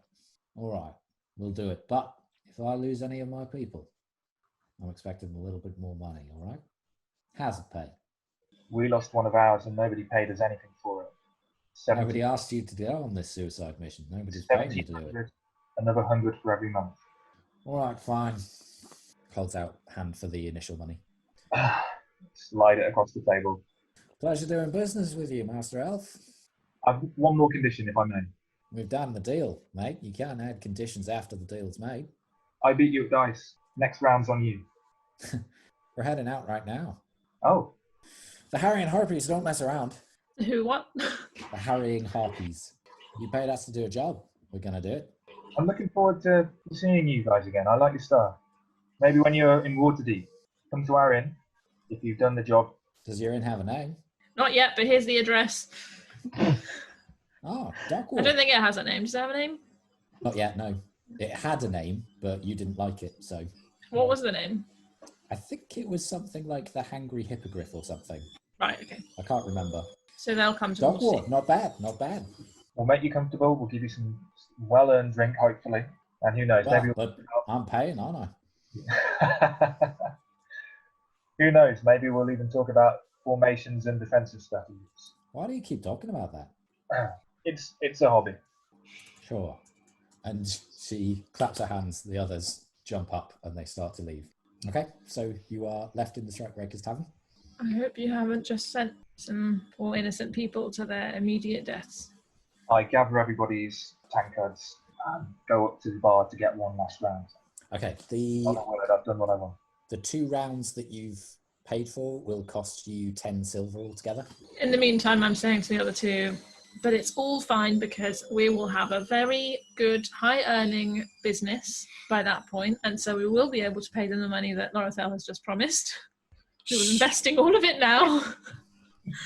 So, Come back with the ale. Look, I'm not asking you to pay anything. This is out of my own pocket, but Well, what if they stay there for a whole year? then I'll think about that when they come back.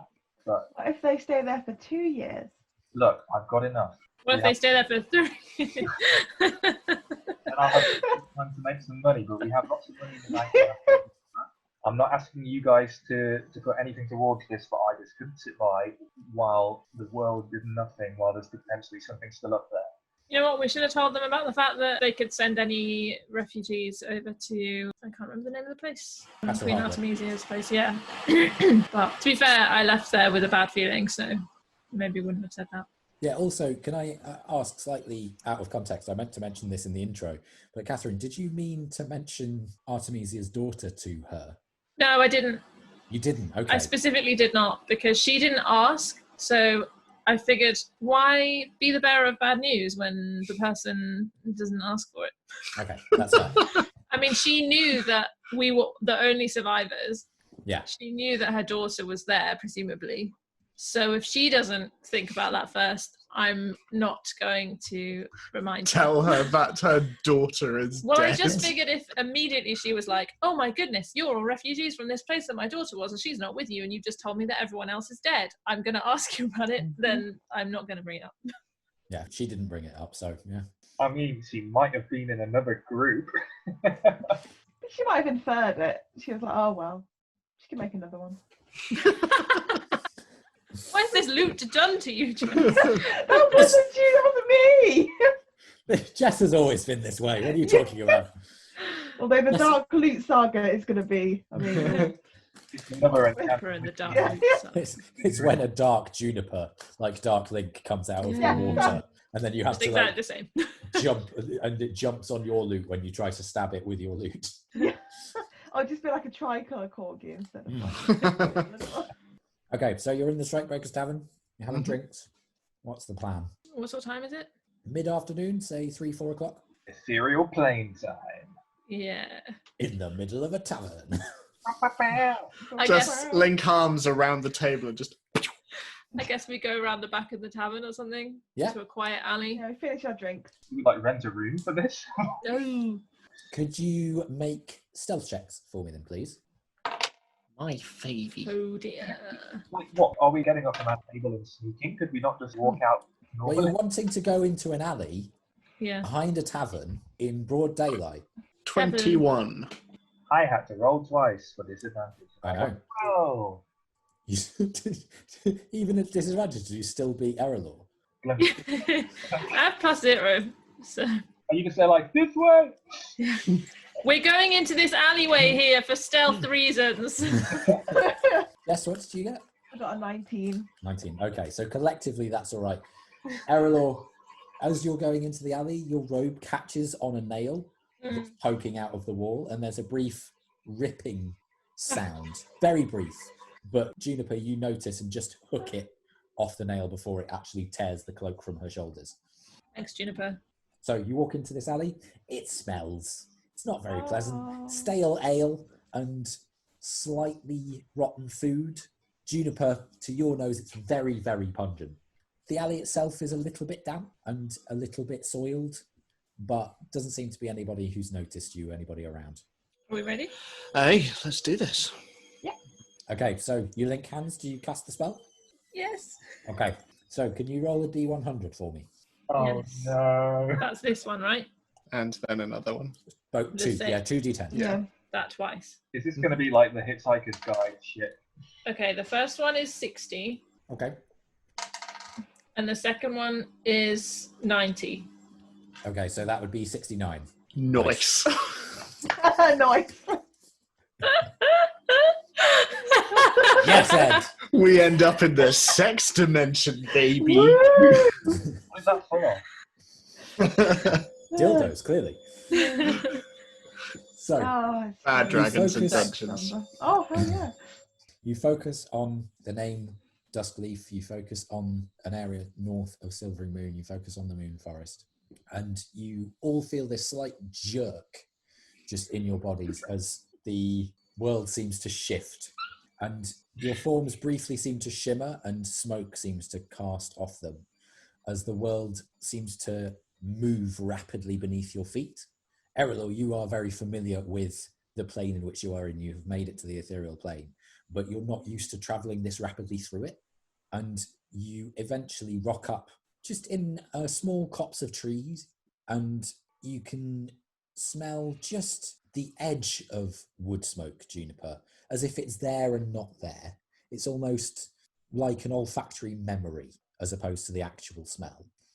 And you can just see through the smoke of the trees and through the slightly lilting curls of ether a few buildings down a single street, not very many of them. They seem to have spread quite a long way down this dirt road that leads through. Very rustic. Most of them are one-story thatches. A few of them have spread further back from the road but aren't connected to it. And you can see a few smoky people wandering amongst the buildings quite quickly, and you can actually see ethereal snow is falling through the trees. Can we hear conversation from the ethereal plane? No, you can't. Okay. Has somebody got a washing machine on? Yes. Ah, I'm sorry. I wondered what that was. I was like, there keeps Is it being really this loud? noise. No, it's just the fact that it keeps doing the wind down. So in terms of what we can hear, is it when you're underwater? Is it? There is an element of that, yes. There's less of the rushing, but it's more of a Charlie Brown adults. Oh, okay. Yeah, like your lift. Yes. Just Yeah. see if this makes any difference. With the blink spell, Mm. when you're on the ethereal plane, you can see and hear the plane you originated from, which is cast in shades of grey, but you can't see anything more than 60 feet away. And that you can only affect and be affected by other creatures on the ethereal plane. Creatures that aren't there can't perceive you or interact with you unless they have the ability to do so. Yeah. I don't know I'd if that's say- specific for blink or if it's just... Let me look it up, actually, because I don't want to... Yeah, I don't think I've ever been on the ethereal plane other than the blink spell, or actually maybe there was one time where wild magic did it. Yeah. Yeah, no, so it sounds like you can. So I spoke erroneously. I apologise. Yeah, but you Okay, need to that's be within 60 feet. Yeah, that's good. So we So- can maybe try and gather some info. Yeah, and at this distance, it still does sound like the Charlie Brown parents. Mhm. Because everybody's too far away from you. In my head, it's almost like everything is white smoke after a Yeah. certain point. Yeah, that's it, exactly. We're Yeah. thinking Harry Potter in the pensuit. I was literally about to make that same reference. Yeah. Amazing. Can I gather whether we're actually in this village or... You're just on the outskirts. Okay. I look around at everyone, check everyone's okay. Do we all travel okay? I think so. Seem okay. No, I'm fine. Didn't that I'm fine. happen? Yes. What brought that on? So many things. Oh. So many. Oh, and no, it was the maze. You weren't there. It was Oh. the maze below Fort Argent. Oh. Made me hurl. I feel like it's also happened another time. Yeah, it did, Absolutely. it was in the sewers. I've got a very delicate stomach. You wouldn't know it, but very delicate. Delicate like your Multiple face. sea legs. Right, shall we make our way somewhere? Downtown. I mean, would it be worth? It's still early, I think. So would it be worth walking around and Yeah, getting it's our fine. bearings of the place, and See if we can overhear any conversations. also that? Highly unethical. Let's do it. Okay, so do you head into town? Yeah. Mhm. Okay. Can you make perception checks then, please? Is it like a town or, I mean, what kind of size? Oh, it's a very small village. It's just that I said into town. As Oh, okay. Oh, natural 1. It's a natural one for me as well. Lor'athel, 14. Juniper? 14 and Natural 20. natural 20. Okay. Ooh. He's so perceptive. So, Flint, Erallur, and We could be Erallur, this distracted by annoys the you thing. more. You're used to hearing things on the ethereal plane, but for some reason, using the cuirass for the first time seems to have just disorientated you a little bit. And you both seem to be experiencing a little bit of tinnitus, which makes it very difficult for you to focus on what particular things are being said. Juniper, you hear a couple of conversations about the fruit harvest. You hear a couple of conversations about planting and about a music festival that's happening. It's a small village-wide one for the 3 nearest villages. They seem to have a little bit of a competition at that time of year. Lor'athel, you hear a couple of elves, and you can tell that they're elves now, that you're close. It seems that the entire population is elven. And you can hear them discussing the old man and how he seems to be ailing, but neither of them are sure why. This old man, I imagine it's a local person. It's not anything I would have heard of in my wander. Probably not, no. Okay. Are they mentioning anything like location when they talk about this person? They're not, no, but it seems like they live somewhere in the village. I relay this to the group. I'm talking about an old man. What old man? Someone who's apparently not very well. Oh. Maybe some kind of local leader, influential figure. Can we hear anything else? Where are we in the village? You're on the main street and you can walk up and down it, unless you want to go into people's houses. Oh, we'll need to sleep somewhere. Ah. How long are we stuck in this place? Just till I've slept. Till Right. tomorrow. Okay. And then there's a small chance that we might end up somewhere else again. Lovely. But it's only 1 in 10. That's quite high. I told you this before. That's very high. Why is it higher now than it was before? I was drinking at the time. I told you before the inn. I think the experience of teleporting has sobered me up. 1 in 10. Wow. It's the same as 10%. That is I mad told you that we last time agreed I to told that. you it was 10%. Now I'm telling you it's 1 in 10. Well, Right. it didn't sound so bad when we were in town, but now we've actually done it. It seems a bit more real. I think it's because we're currently stuck on the ethereal planes. The idea of 1 in 10 sounds worse It does. than 10%. it does. That sounds really No, bad. fine. Okay, Flint, there's only a 10% chance that we won't make it back. All right, that's fine. Okay, cool. I mean, there's only 4 of us. It's not 1 in 4. I guess that's right. 1 in 4 would be worse. Well, what does one do in the ethereal plane?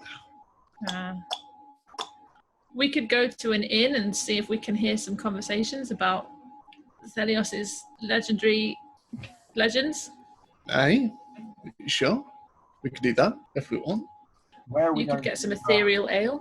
Where are we going to try and shift back into the material plane? I don't think doing it in the middle of town is a great idea. That's true, No. especially if they're unwelcoming. I mean, looking around, is there anywhere that's more secluded than the rest of the town, or it's quite small? Make an investigation check. We'd probably want to Oh my gosh. appear out of town, wouldn't we? 9. That's with a There's +4. not anywhere that looks terribly secluded. It's a fairly open planned place. Okay. Weirdly, there doesn't appear to be a tavern or inn. Oh. Is there any a sort kind. of entrance? Like when we came in, was it open? There's no gates or wall Yeah. or anything. It is just situated on a road that runs Okay. through the entirety of it, but it's almost a glorified footpath. Can I specifically have a look around, listen around to see if I can get a sense of whether they are unwelcoming? I would say roll another investigation check for that. Well, roll a perception and an investigation. Okay, so 15, 16, 17, 18, 19, 20, 21 perception, 9 investigation. Okay. Similarly to Flint, you run into the issue that it's not a very big place. All of the buildings seem to be pretty well kept to the point of minutiae. They are just very well looked after. In terms of hearing, you do catch a little bit more of conversation and a little bit more of discussion. And having caught on with Juniper telling you about, presumably Juniper told you about the music festival. I wouldn't expect that from anybody. That would be a weird thing to keep secret. I'm like, Um, yes, the dark loot. Just for me. So you hear that the specific date on which the music festival is going to take place is a holiday called Greengrass, which Okay. is traditionally the first day of spring. But the people that you hear talking about it are talking about it in slightly hushed tones.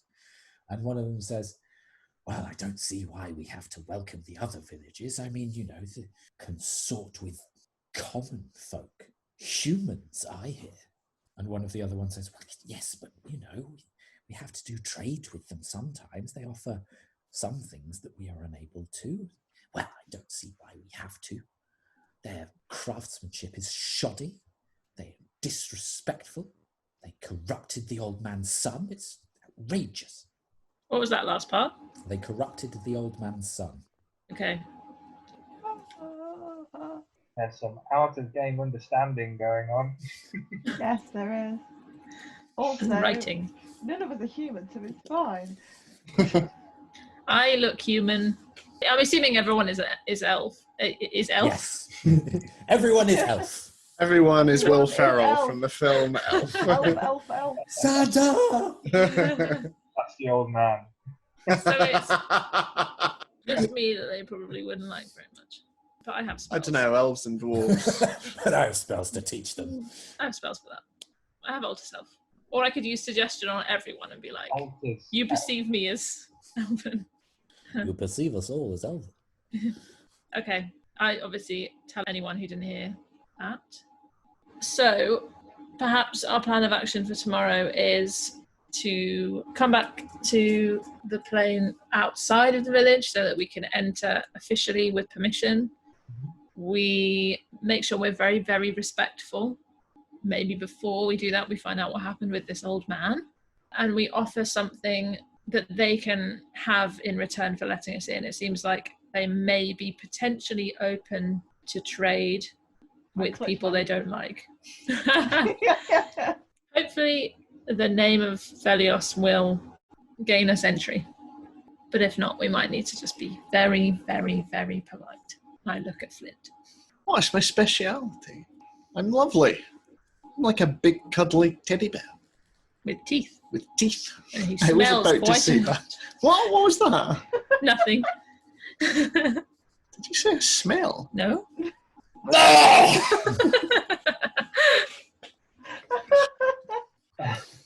Has it just become a thing? You now? don't need to physically move away from No, me. I'm fine. I'm fine. But I need you to be closer for my headphones. Has it just become a thing now that Flint's stomach is so upset that he just vomits all the time? I think when he travels, sure. Oh, I see. Is your secret like an illness that's been developing all these years? He's never had sea legs. I've never had legs. I think it's a feat. You get advantage on intimidation checks, Yeah. but you're constantly vomiting. Rolling. I mean, it'd work. It'd intimidate me Yeah, I'd be so intimidated if someone just like threw up at me. Oh my goodness. and seemed used to it. Yeah. Yeah. Weird thing is I can substitute it for my thunder cannon, so it's like a 15-foot cannon. Ah. It does acid damage. Yeah, 3d6. Sorry. Are you going to spend the night then? Yeah, but I think if we can maybe try and listen in on maybe finding out if this old man is the same old man. Is this old man? I don't know. The same old man as well. It just sounded like a nursery rhyme or something. I just hope that Thelios' family is still here. Yeah, If not, somebody knows where they are. totally not metagaming, knowing that his name was potentially not real or something. I can't remember if it was his first name or his last name, but we'll see. It'd be interesting to see what family he had. Yeah. We'll resort to just having to like a sketch about this guy. Yeah. You could sing a song about him, then they would definitely recognise him. Not with that loot. She hasn't proved that it's evil yet. I think Juniper just converts to death metal. Yeah, Necro metal. It's part of my new journey to lichdom, you know. It's all coming together. Slip leash. Yeah. That was a solid joke, Ed. I appreciate that. Thank you very much. Okay, Oh, so dear. are you wanting to try and listen in on more conversations, or are you Yeah, I think so. Yeah. It's probably Okay. not bedtime yet, so roll perception checks then, please? Those of you who are doing so. Sure, why not? 17. 9. 22. Natural 20 Boom. for listening to conversation. Okay, so between you, there's a few more conversations about trading, about harvests. You dismiss them fairly quickly. Lor'athel, you catch a few more mentions of the old man, and you get the sense that this is a very venerated figure, given that these people that you catch this time are talking about them as if they will last forever. There's no mention of an illness this time, and it almost takes on a religious reverence.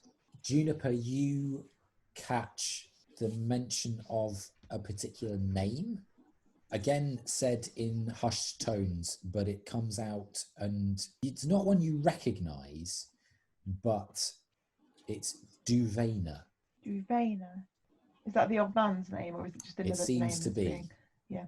But there's only one individual who uses that name, and they seem to be fairly willowy, even for an elf. And they seem to be moving around, bossing a few folk around and telling them to stop having chit-chats and get to work and all that sort of stuff. And they frequently say, in the name of Duvaina. I think the old man's name is Duvaina, but nobody else is saying it but the man in charge. And I like vaguely point towards them. just generally across all these times that we've been listening to people, have we gathered any sense of what these people value in terms of trade and craftsmanship? They are very keen on elven craftsmanship. They value it very highly and think it is superior to everything else. They are very concerned with food and supplies, and you get the sense that they have quite extensive but not terribly fertile farmland nearby, which is why they're discussing the harvest and trade quite frequently. Generally speaking, as a population, they do not like the idea of having to barter with people outside of the village, even the ones nearby. And the majority of people seem to be, if not openly hostile to the idea of the music festival, it seems like it's a new thing. And those who aren't openly hostile to it are suspicious about the motivations, who's organised it and why. I wonder if we could... Wait, how far away is the music festival? Oh, it's being held in the village in Duskleaf. Sorry, I mean in time, how far away? Oh, at this point, given how much you travelled, it's maybe a 10-day, maybe 2. Wonder Fairly close to the beginning of spring now. if we could say we are a travelling band and we have come to see the location of this new festival so that we can get acoustics and stuff, information, so that we can go back and practice before the festival. From the sounds of it, seeing as they don't particularly want this festival, unless I'm misunderstanding, they're probably not going to take too kindly to musicians coming. Mm-hmm. Probably more likely to want us to get the heck out of Dodge. Mm-hmm. I What think if we... that we approach this honestly? Thelios' hometown. We don't want to ruin things. Okay, fair enough. I agree that having some kind of story for snooping around would be a solid plan, but Maybe not in this circumstances. maybe. Okay. I mean, ultimately we're here to deliver bad news in person and then leave. Mm. Hopefully we should be able to do that without too much fuss. Okay. I hope so.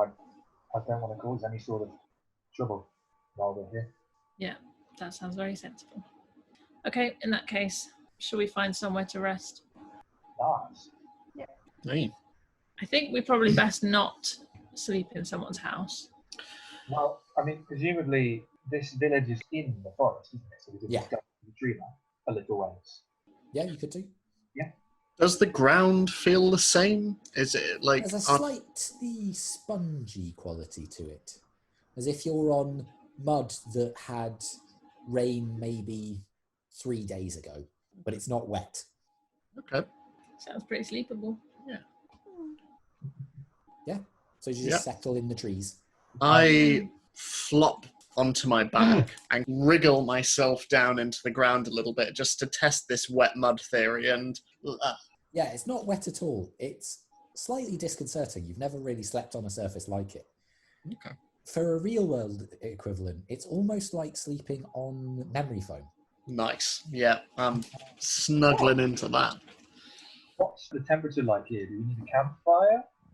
Cold, but again, almost like the memory of cold as opposed to actually physically freezing. Is it even possible to make a campfire? Given that you've got all of your stuff, you could give it a try. There's no firewood other than the ethereal smoky wood that is representing the wood on the material plane. I get out my flint and tinder and just see if I can make sparks. You do make sparks, but they almost immediately turn to smoke. They fly off and then just drift upwards and away without touching the ground. Erallur, can we affect the physical world from in here? I don't know about objects. Definitely not people. Give it a go. I reach up to the nearest tree and see if I can snap it up. Yeah, so you reach up and there's a brief moment where you break it and there's a slightly softened, muffled snap. And you hold briefly in your hand a smoky twig. But then you can see that in the real world, it's still there. And as you look down in your hand and look back, it just dissipates from your hand. Is the twig that he broke off still broken off, though? No. So the ethereal twig has reformed itself? Yeah. Right. Shrug and settle down and do that. We should definitely do watches, by the way. Yeah. Okay, I'll take first watch then. Okay, I'll go last. I'll go middle. Okay. So, Lor'athel, can you roll a perception check for me, please? Natural 20. As everybody else settles into this slightly odd sleeping situation, you kneel in the almost loamy surface. It's slightly disconcerting given how much time as a youth you spent in forests. This is an odd experience for you. Like being a stranger in a very familiar environment. Yes, yeah. As time passes and the night takes over from the day, you hear again that slightly muffled chatter of people going about their business. You can hear bird song that's just almost as if you're wearing earmuffs. Nothing other than the elves in the village going about their business disturbs your watch. And soon, even that noise dies down. So, did you wake up, Flint? Yeah. See how far down I can push him. It's not a waterbed. So, Flint, can you roll a perception check for me? Absolutely, I can. 6. Everything seems very quiet. Oh, nice. Ghostly, spooky wood. Yep, nothing going on in the village. Nothing going on outside. While I'm sat there, I'll just pick up Truffle and Hi, look Flint. at... Hey, Staffy, how are you? I'm good. Where are we? We are currently in, I believe it's called the Ethereal Plane. Oh, I've been here before. Is that right? Yeah, well, I came here with Erallur and everyone, I think. Do you know how safe this plane is? Depends whether there's ghosts. I think sometimes there's ghosts. Staffy, can you see out of Truffle? Yes, that's how I know that we're here. No, but I mean, can you see through his eyes, or are you looking out through in all directions? Kind of a mix of both, I suppose. Right. I think you'd call it true sight. So would you be able to see if we were to be set upon by anything untoward? I think so. Do you want me to have a look? That would be useful. I'm getting jack shit on my end.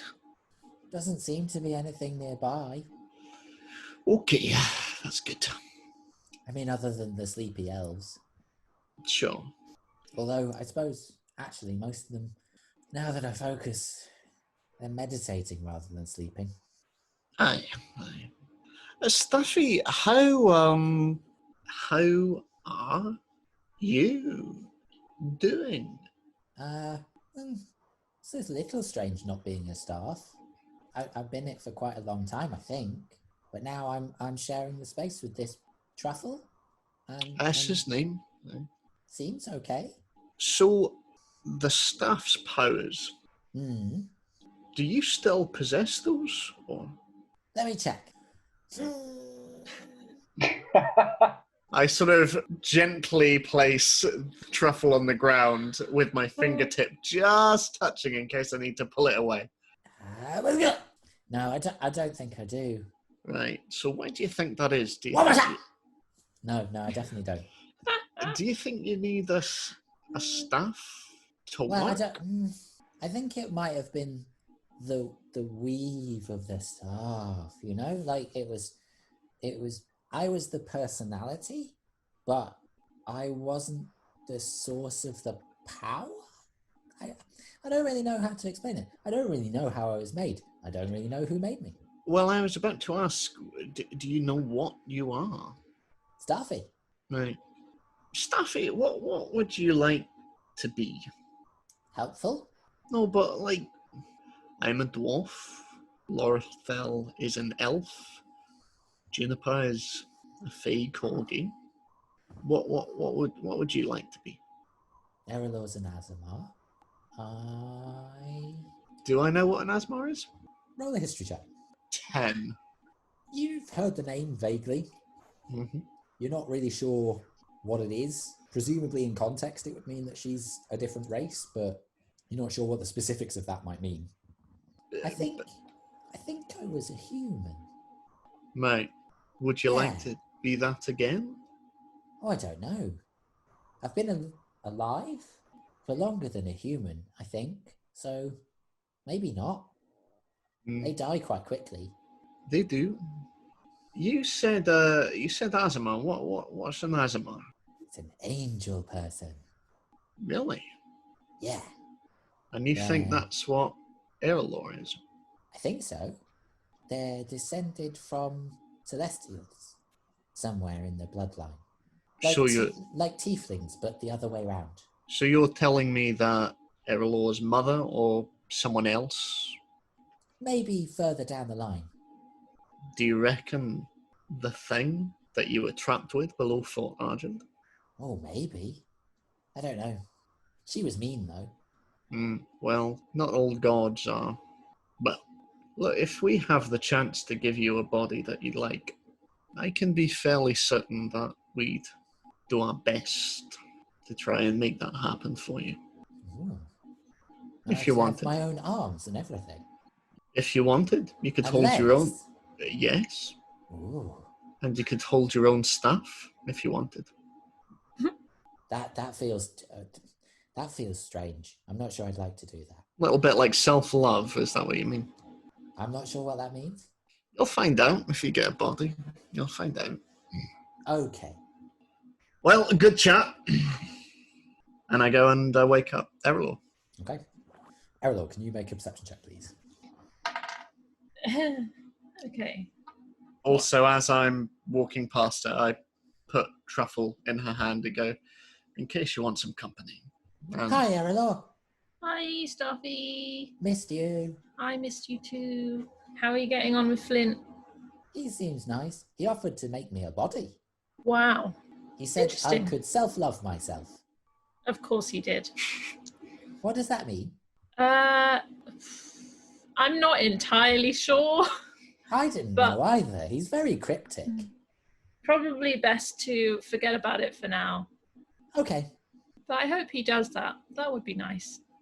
If a bit scary. Why would it be scary? Well, if he made you a sort of mechanical body, I don't know. Is that not okay? Well, it would be okay for you, but I think there's a fine line between a person and a weapon then, isn't there? Oh, I didn't think about it like that. Maybe I should think about it more. Well, it wouldn't have to be permanent. True. Yeah, I was a staff. I'm now in A truffle? body of a truffle. Mm-hmm. Life's strange, isn't it? Sure is. What did you get on your perception check? 11. So, yeah, again, during the night, you're just coming into dawn when you're woken up. It's a slow, long, drawn-out process at this time of year. You can just see as the sun starts to come up above the trees. So it's after dawn by the point that you actually see the sun. And it's very weak sunlight, particularly in the ethereal plane. And eventually you start to hear the hustle and bustle of elves going about their business outside of the hounds. You heard them moving around a little bit inside. They only need to meditate for the same amount of time as Lor'athel. And Lor'athel, you probably came out of meditation as Flint was getting Erallur, but just decided not to keep active watch. Yeah, no incidents during the night. Lovely. I will wake the others. Okay. So we still need to move out of the village. If we just go deeper into the forest, might what?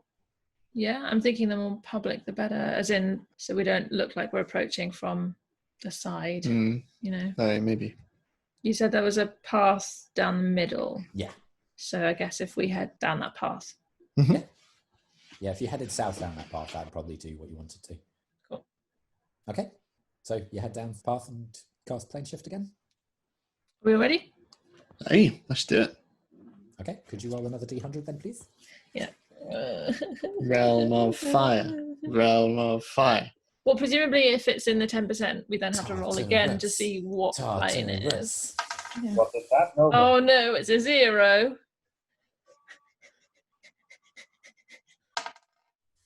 $50. So that's So 5. 5. Oh, I thought 0 was. Never mind. Yeah, is 0 100 or? No, because then it'd be 105. So it can't be. Okay, so you clasp hands. The cuirass shimmers slightly with purple and white energy, and you feel a similar jolt to before, but less severe. And the ground doesn't move beneath you this time as you bounce back into the material plane just down the road. Oh, Are you disappointed? yeah, I wanted to go like... Is Flint Is it all disappointed? dark and creepy? Are we in the Shadowfell? No, Is it all bright Ah. and shiny? Are we in the Feywild? no, it's Ah. normal material plane. Is Flint disappointed as well? No, Flint's ecstatic, Okay. but Ed the player. Does he still throw up? yeah. Even though we literally didn't move. Just out of reflex. It was the feeling of the ground hardening beneath his feet. I'm starting to think that he just doesn't like being on solid ground. Yeah. So you've got the opposite of seasickness Yeah. all the time. Hey, the famous land sickness it be. Do you head into the village? I guess we start to approach very politely and Non-threatening. non-threateningly, yeah. I move towards the back of the group to help this. Okay. By removing yourself from Basically, vision. yeah. It's fairly soon that you are noticed by a few people who are moving around in the village. And the one that you recognise as having gone round berating people into doing things, Juniper, comes out, and you see them in their material form for the first time. Before they were just smoky, long, straight hair. But in this light, it is long and black and completely untied, even at the front. There's no braid like Thelios's, and it runs just to the base of their spine. They are wearing no armour, but fairly well woven wools and cottons that are dyed a silvery black. They've got well-made boots that come to mid-calf, and they walk up and say, "Hail, travellers. What is your business here?" Do they seem to be addressing any one of us with preference? No. There's genuine curiosity on their face. I'm going to turn to Lor'athel because he's most likely to be not hated. He's an elf. It's relying on the village's inherent racism there. Not relying on it, relying on you. Good morning. Good morning, brother. This is Duskleaf. It is indeed. a beautiful village that you have here. Oh, why, thank you. We come with some information. We're looking for the family of an elf called Thelios. I know not of that name, I'm afraid. What was his surname? His surname was Sharnadel. Thelios Sharnadel. Does that ring any bells? I'm sorry, it doesn't. Ask them about if they know of an elf that went to become a paladin for the god that he served. He was a friend of ours. He came from this village, or so we hear. Oh. He studied at the training grounds in Yartar. Oh, far south of here. He was a friend of yours, did you say? Well, he's no longer with us. Oh. Does he have any family here? Well, firstly, my condolences for the loss of your friend. I'm afraid the name does not ring a bell. Is there anybody here that we can talk to that might know more? You are speaking with the parson of the village. I know everyone who has lived here for the last 2 centuries or so. Was Lor'athel ever told when roughly it was that Thelios left to go to Yartar or arrived? I don't know. I believe that Thelios and Lor'athel had a conversation off recording, but I don't know whether Adam passed that on to you at that time or not. Not. So I would say probably not. Do you know secrets? Well, I do. I do. Nothing earth-shattering, don't worry. When we were talking to Amir before we left, she said, he came to us from here. Did she say where? No. She didn't. That would have been a good question. It would have been in her lifetime, though, and she's human. So it can't have been hundreds of years ago or anything like that.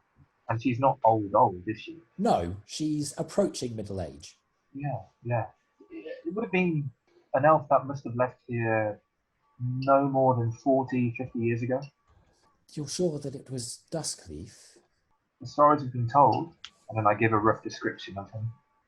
I'm sorry, he really doesn't ring a bell with me, unfortunately.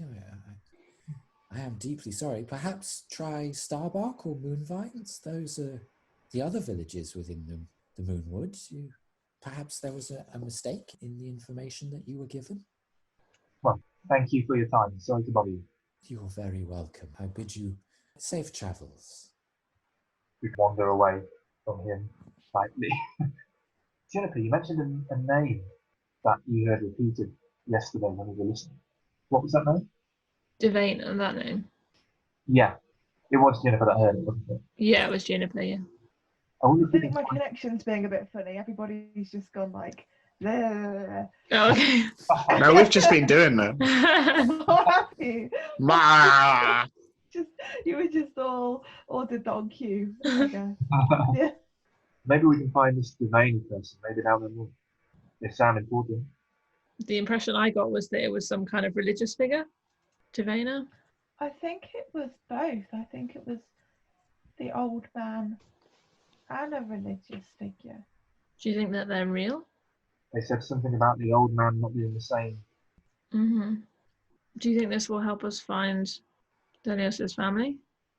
I'd like to say it's probably the closest thing we have to, not to treat this as a case, but closest thing we have to a lead. Well, we've walked away from the village now, haven't we? Yeah, a little way. Did it feel like the guy that came over, was it a man or was it? They were male, yeah. Yeah. It seemed like he was just greeting us, or did it seem like it was more of a let me see if I can allow you in kind of situation? Roll an insight check. 13? Yeah, from your impressions, it seems like it was perhaps a mix of both. Okay. They were very controlled in how they looked at all of you. So there wasn't obvious dislike of any of you, but they were very appraising. Yeah. And you get the sense that the fact they came out of the village a little way before you got there to meet you suggests that there was a gatekeeper-esque element to their personality. So you will want to turn around and go back in again? If we can talk to any person or find out more about him. Mm-hmm. Can't do. Yeah, but just I wouldn't be surprised if we get there and they tell us we can't. But yeah, why not? Okay. Okay, so you do want to back in? Approach the town. Okay. The same individual comes out the parson and says, "You return." Yes, we heard mention on our travels of the name Devaney. It sounded like somebody important in the local area. Do you know anything about this person? Duvaina, perhaps? Am I saying it right? I'm sorry, we're not from around here. I'm not. Well, no, but few are, brother, few are. Duvaina is the leader of our town. Can we see them? I am afraid that he is indisposed at present. In what way? I am not at liberty to divulge that information. Is he ill? Roll a perception check, Flynn. Perception. Yeah. Natural 20. There is the briefest flicker of his eyes going towards you and an ever so slight narrowing before they flick back to Lor'athel. I am not at liberty to divulge that information. So that's a yes? That's a yes, right? That's like official speak for Are you saying this out loud? yes. The individual just waits. Look, sorry, Lor'athel, this is your thing. You go. No, Flint, have you got something to say? Well,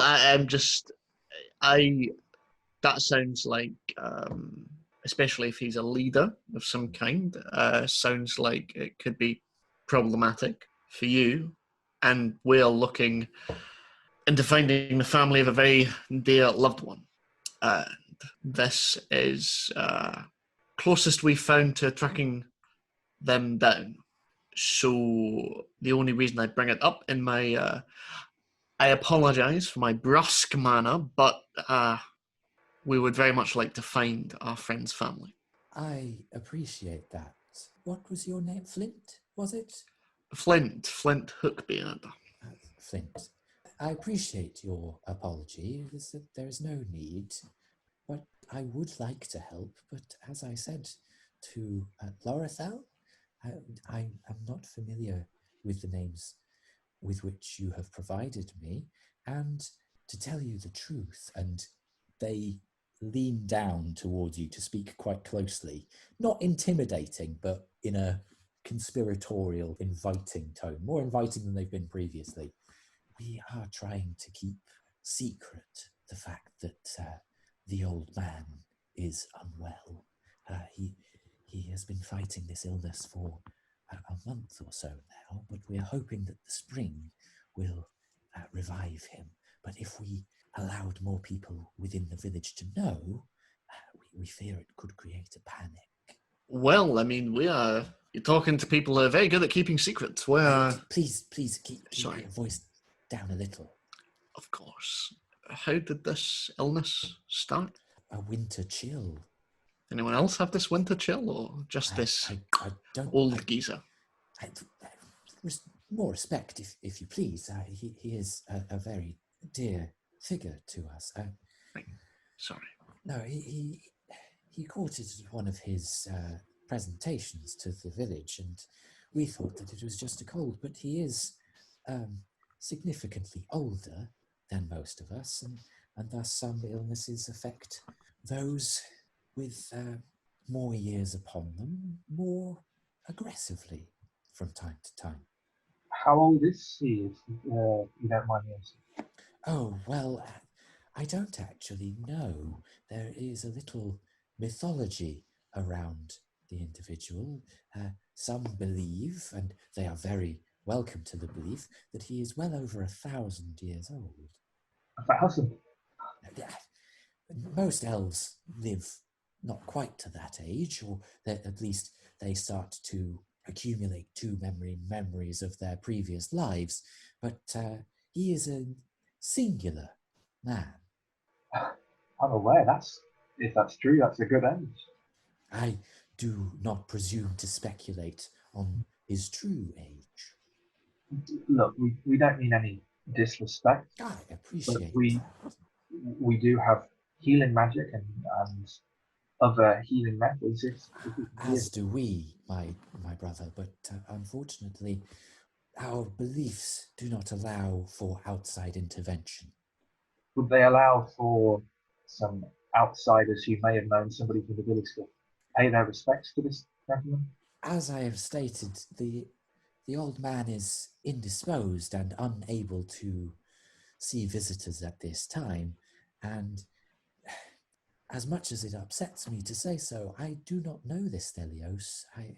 I believe, forgive me, I do not mean to speak ill of the dead. Perhaps he was mistaken in his history, or gave the wrong information, or misremembered.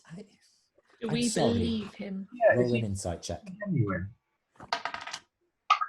Yeah. Someone else better do it as well.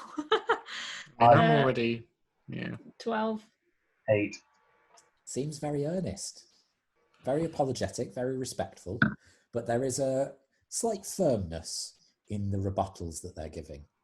Tell you what, when the old guy gets better, where do we go to find him? Well, he does not leave the village. Okay, so whereabouts in the village is he currently indisposed? In his home. Right. Just like when he gets better, does he allow guests? Does he see people in his house? Not or- usually from outside the village. No, but all of you lot. Oh, yes. Okay. He holds audiences and confessions with us. Right. I expect, being leader, he probably has quite a fancy house.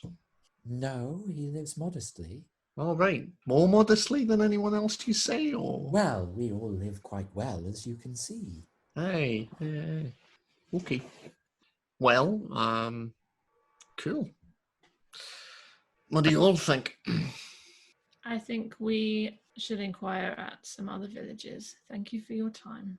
You are most welcome.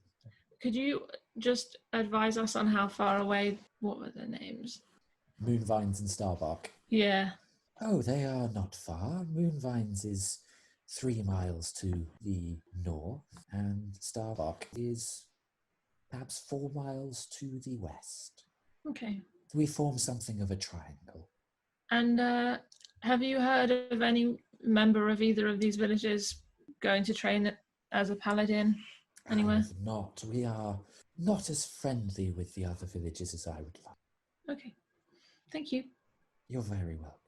What was your name, sir? Ah, I am Ciane. How do you spell CIA. Yeah. N-E with an accent. Yeah. That's nice. I like that name. Thanks. I made it up about 10 minutes ago. Okay. I guess we do the same thing as before and turn around and leave. Do you go back down the road, or do you go towards the other villages? Well, we'll need to decide on while we're walking away, I suppose. Just as he starts to turn away, call out. Oh, we again on the road. We heard about the festival happening soon. Oh, yes, at Greengrass. Yes, I think that was it. Can you tell us about that? Well, it's actually it's my endeavour, hoping to get some relations going with the other villages. Music is something that elves enjoy and excel at, and I hoped that we could get a little friendly competition going. I myself am a singer, and well, you know, the old man, he approved it, I think. So I just decided to go ahead with it. Well, I hope it goes well. We'll have to make an appearance. It is just an event for the 3 villages, I'm afraid. Ah, well, that's a shame. Baby steps. Thank you. Bye-bye. Farewell, brother. See ya. Farewell, Flint. Okay. What are we doing? Well, I doubt that Thelios was mistaken in his You don't hometown. trust these people? Well, not that I don't trust them, but I doubt that Thelios would have given us the wrong town. Well, he didn't give us the wrong town. He didn't tell us anything, come to think of it, about where we No. came. All we know is that he told the paladin training place that he was a representative of this village, which doesn't necessarily mean this is where he was from. Just seems odd if you were representing a village that no one would know who you were. Maybe he's not from a village. Maybe he didn't have a village. Maybe to become a paladin, you need to be from a specific place. Maybe he's not from a specific place, so he needed a name. But for a village to choose you as their representative. Is that how it works? Well, I don't know. If I wanted someone to represent my village, I'd want it to be someone that I knew and I trusted to represent the village properly. Maybe he knew that this place wouldn't want to send anyone out, so he thought it was a safe bet. Maybe. Well, it's not far to the other villages. Why don't we go and ask around as well? It's within the area. It might be recognised somewhere. We should make sure we describe his appearance as well. Okay, cool. So we'll head to the nearest one, I guess. Okay, that'd be Moonvines. Okay. And do a similar thing, but without the ethereal plane. Okay, so you just take the walk for a few miles. Okay, can you roll a survival check then? 11. 22. Are we all doing this? Sorry. Or... Whoever wants to. Oh, okay. Yeah, I'll join in. Okay. 15. Same. Nice. Lor'athel, unusually for you, you start to get a little bit lost. Despite the fact that you are familiar with the terrain, there's a couple of times where you start to veer off the path. Maybe a little bit overconfident with yourself. And between Erallur, Flint and Juniper, they actually say, but there's a path that looks a lot more trodden than the one that you're on a couple of times, and you have to concede that actually they are correct. Eventually you come to a dip in the landscape that leads into something of old basin that is now devoid of water. It looks like it once held a lake of some kind, but you can see that actually there's a dam at the other end of this little dip that seems to have channeled the water into a different way. And now there's just a little stream that runs into a small pool at the base of the village. This one seems a little bit larger than Duskleaf, and you can see that there are a few people moving around. It's very elegant in its craftsmanship. Most of the houses are made of twisted wood, similar but different at the same time to the woven houses of Lor'athel's home. And you can see that there's a few people moving around. This one, they are again mostly elves, but you can see the occasional other race, very, very occasional. And most of them again seem to be moon elves rather than wood elves. And Lor'athel and Thelios were both moon elves. Yeah. Do you head down into the dip? Yeah. So you head in. Nobody meets you at the entrance. There's no gates again. But a little ways in, you see somebody who is hanging with a rope attached around their chimney off their roof with their legs stuck into the joist of their ceiling. And you can see that they're actually working on the thatching on their roof and weaving some plants together. And as you do, you actually see that they aren't necessarily using their hands to do it, but just whispering to the pieces of thatch, and they are twisting together with a soft green glow. And as you approach, they turn to you and say, "Hail! Where have you come from?" Hail! Just a spokesperson. He's an elf. And they loosen the rope a little bit and allow themselves to shimmy down the wall. And they turn and you see that their hair is bunched up in a braid that spirals off the back of their head. And they have the same shade of shimmering blue, black, dark hair as Lor'athel and the previous moon elves that you've seen. Their skin has that silvery luster to it. And they are wearing slightly patched and paint-flecked clothing that looks like it might be their DIY get-up. They aren't wearing any boots, though. Their feet are bare, and as you see them walk across the grass to you, they seem to bunch the grass a little bit, as if savouring moving through it. They have a Romanesque nose, so it's quite large, it's quite pointed, and a heavier brow than some elves that you've seen before.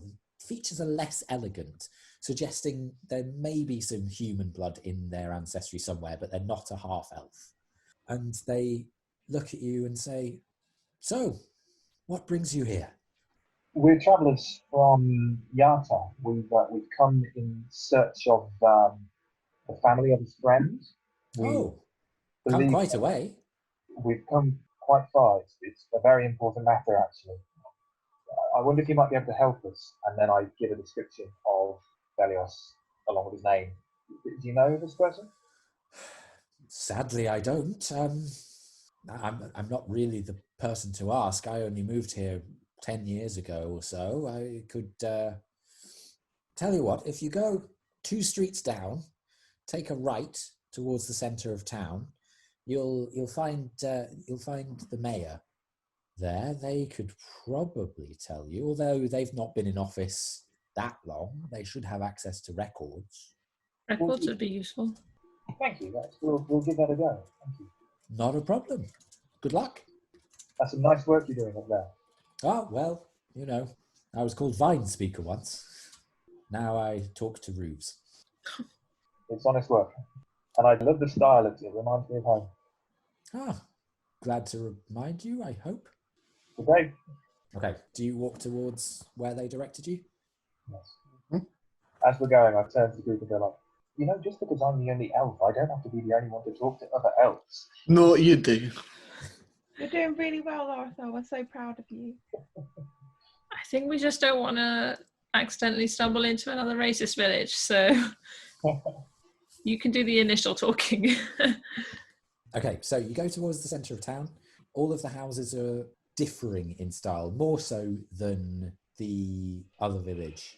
And you can see that there seems to be a little bit more variety in the people as well. But as you get to the centre of town, you can see that there's actually a fairly squat building, almost a hut, almost igloo-shaped, but wider in dimensions. And there's a single chimney that goes straight up, and you can see there's quite a lot of wood smoke just curling into the air above it. And you just see as well, there's a few people who are meandering around the street that arcs around this. And on the door, there is a gold plaque that says Mayor's Residence, just glinting in the weak winter sun. I guess, do we knock on the door? Let's give it a knock. You knock, there's a, oh, right, okay. And just a few clicks as somebody seems to stand up and their joints seem to protest. And then a few more moments pass where you think, is somebody going to come to the door? And then eventually there's a and a very old elf, to the extent that you can actually see crow's feet on their face, looks out at you from slightly bleary eyes and says, can I help you? This may seem like a silly question, but are you the mayor? I am. And you are? Are you one of my citizens? I don't recognize you. No. Well, although you do have a lovely village here.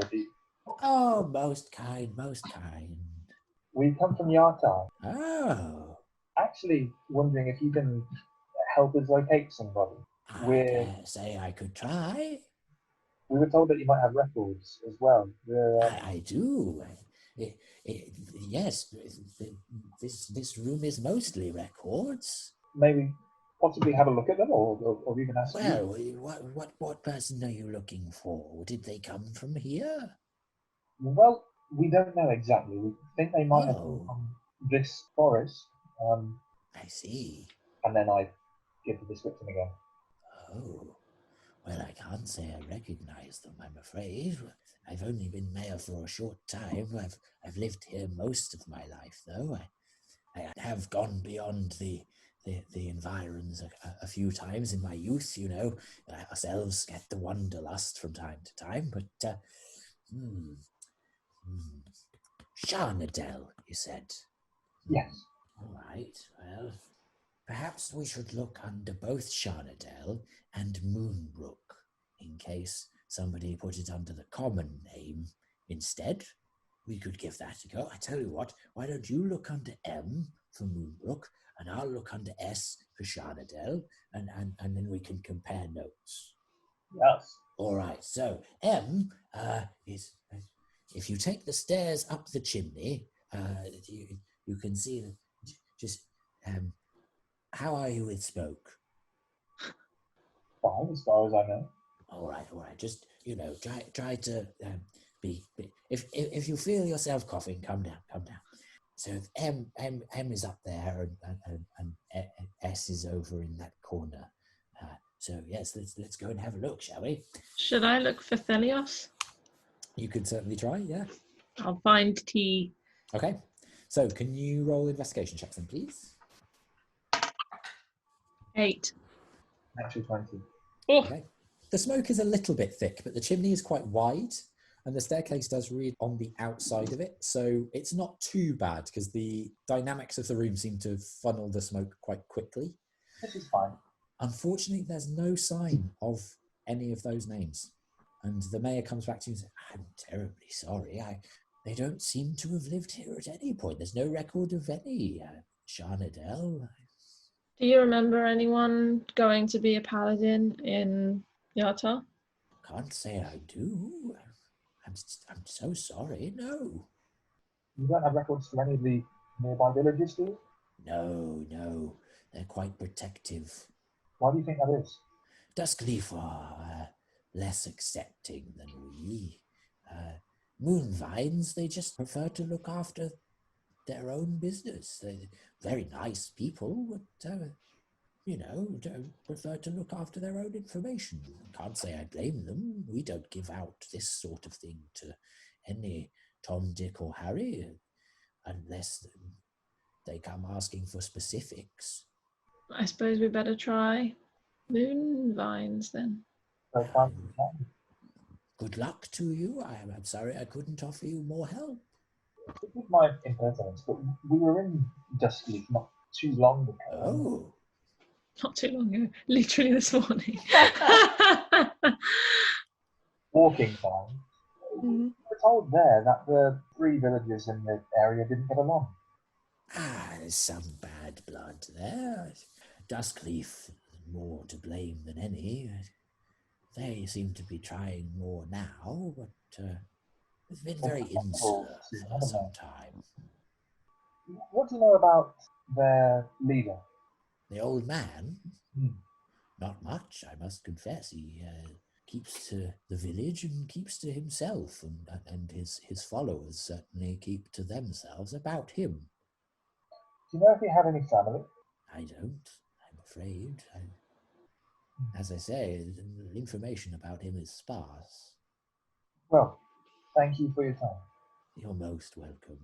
Nice to meet such nice young people. Bye-bye. Bye-bye. Bye-bye. So I guess we nip on over to the next place. Okay. For the sake of brevity and to stop me having to introduce more characters, can you roll an investigation check, anyone who wants to? 18. Search all 3 villages. 10. 17. No, Simon, it's my throat is getting sore, so I don't want to do too many more breathy elven voices. There is no sign or mention that a Sharnadel or a Thelios or a Moonbrook was ever in these parts. Wait a minute.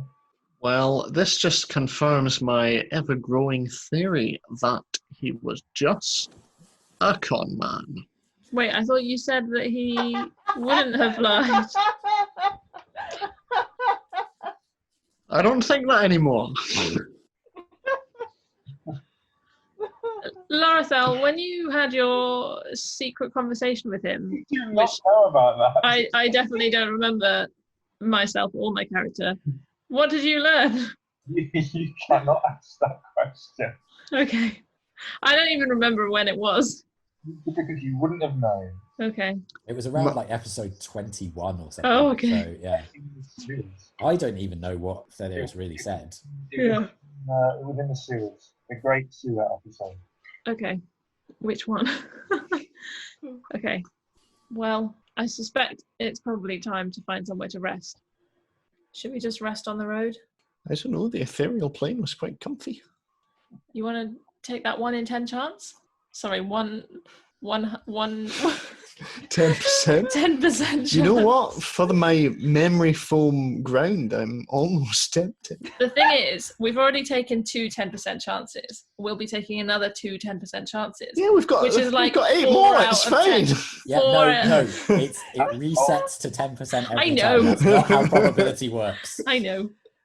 So you have a 4 in 10 chance. Yeah, But do we want to... You have already cast Yeah, I have. Shift today, so you So- have to rest and then wait. Yeah. So we'd have to sleep here, like in the normal world, in order to sleep. But at least we can then jump to wherever, so we could jump straight to Allsteep, right? Also, we're like 3 miles from that first village. Or we could just sleep in a tree like we did last time. Exactly. Yeah. I think we need to go and speak to this old man. But what information is he going to have? We don't know until we speak to him, but it just seems odd. That It does seem odd, but I don't know if it's... But we overhear something about this man that we're not allowed to speak to being... Sure, but it's not our business, is it? You know, unless it has any relation to Thelios, which it sounds like it doesn't, then it's not... I don't No know. one's asked us to. We don't get anything out of it. I trust Amir when she said that this is where we need to look. I'm happy to go with the majority on this one. I think we owe it to Thelios to try and find out. Juniper, what do you want to do? I think we should sleep on it. Okay. Start climbing a tree, I guess. Just a random Don't tree. do it. Whereabouts are you now? I Are you don't know. outside of Starbuck or Yeah, so are I you going guess closer to let's go closer First to... Village? Yeah, Duskleaf? Yeah.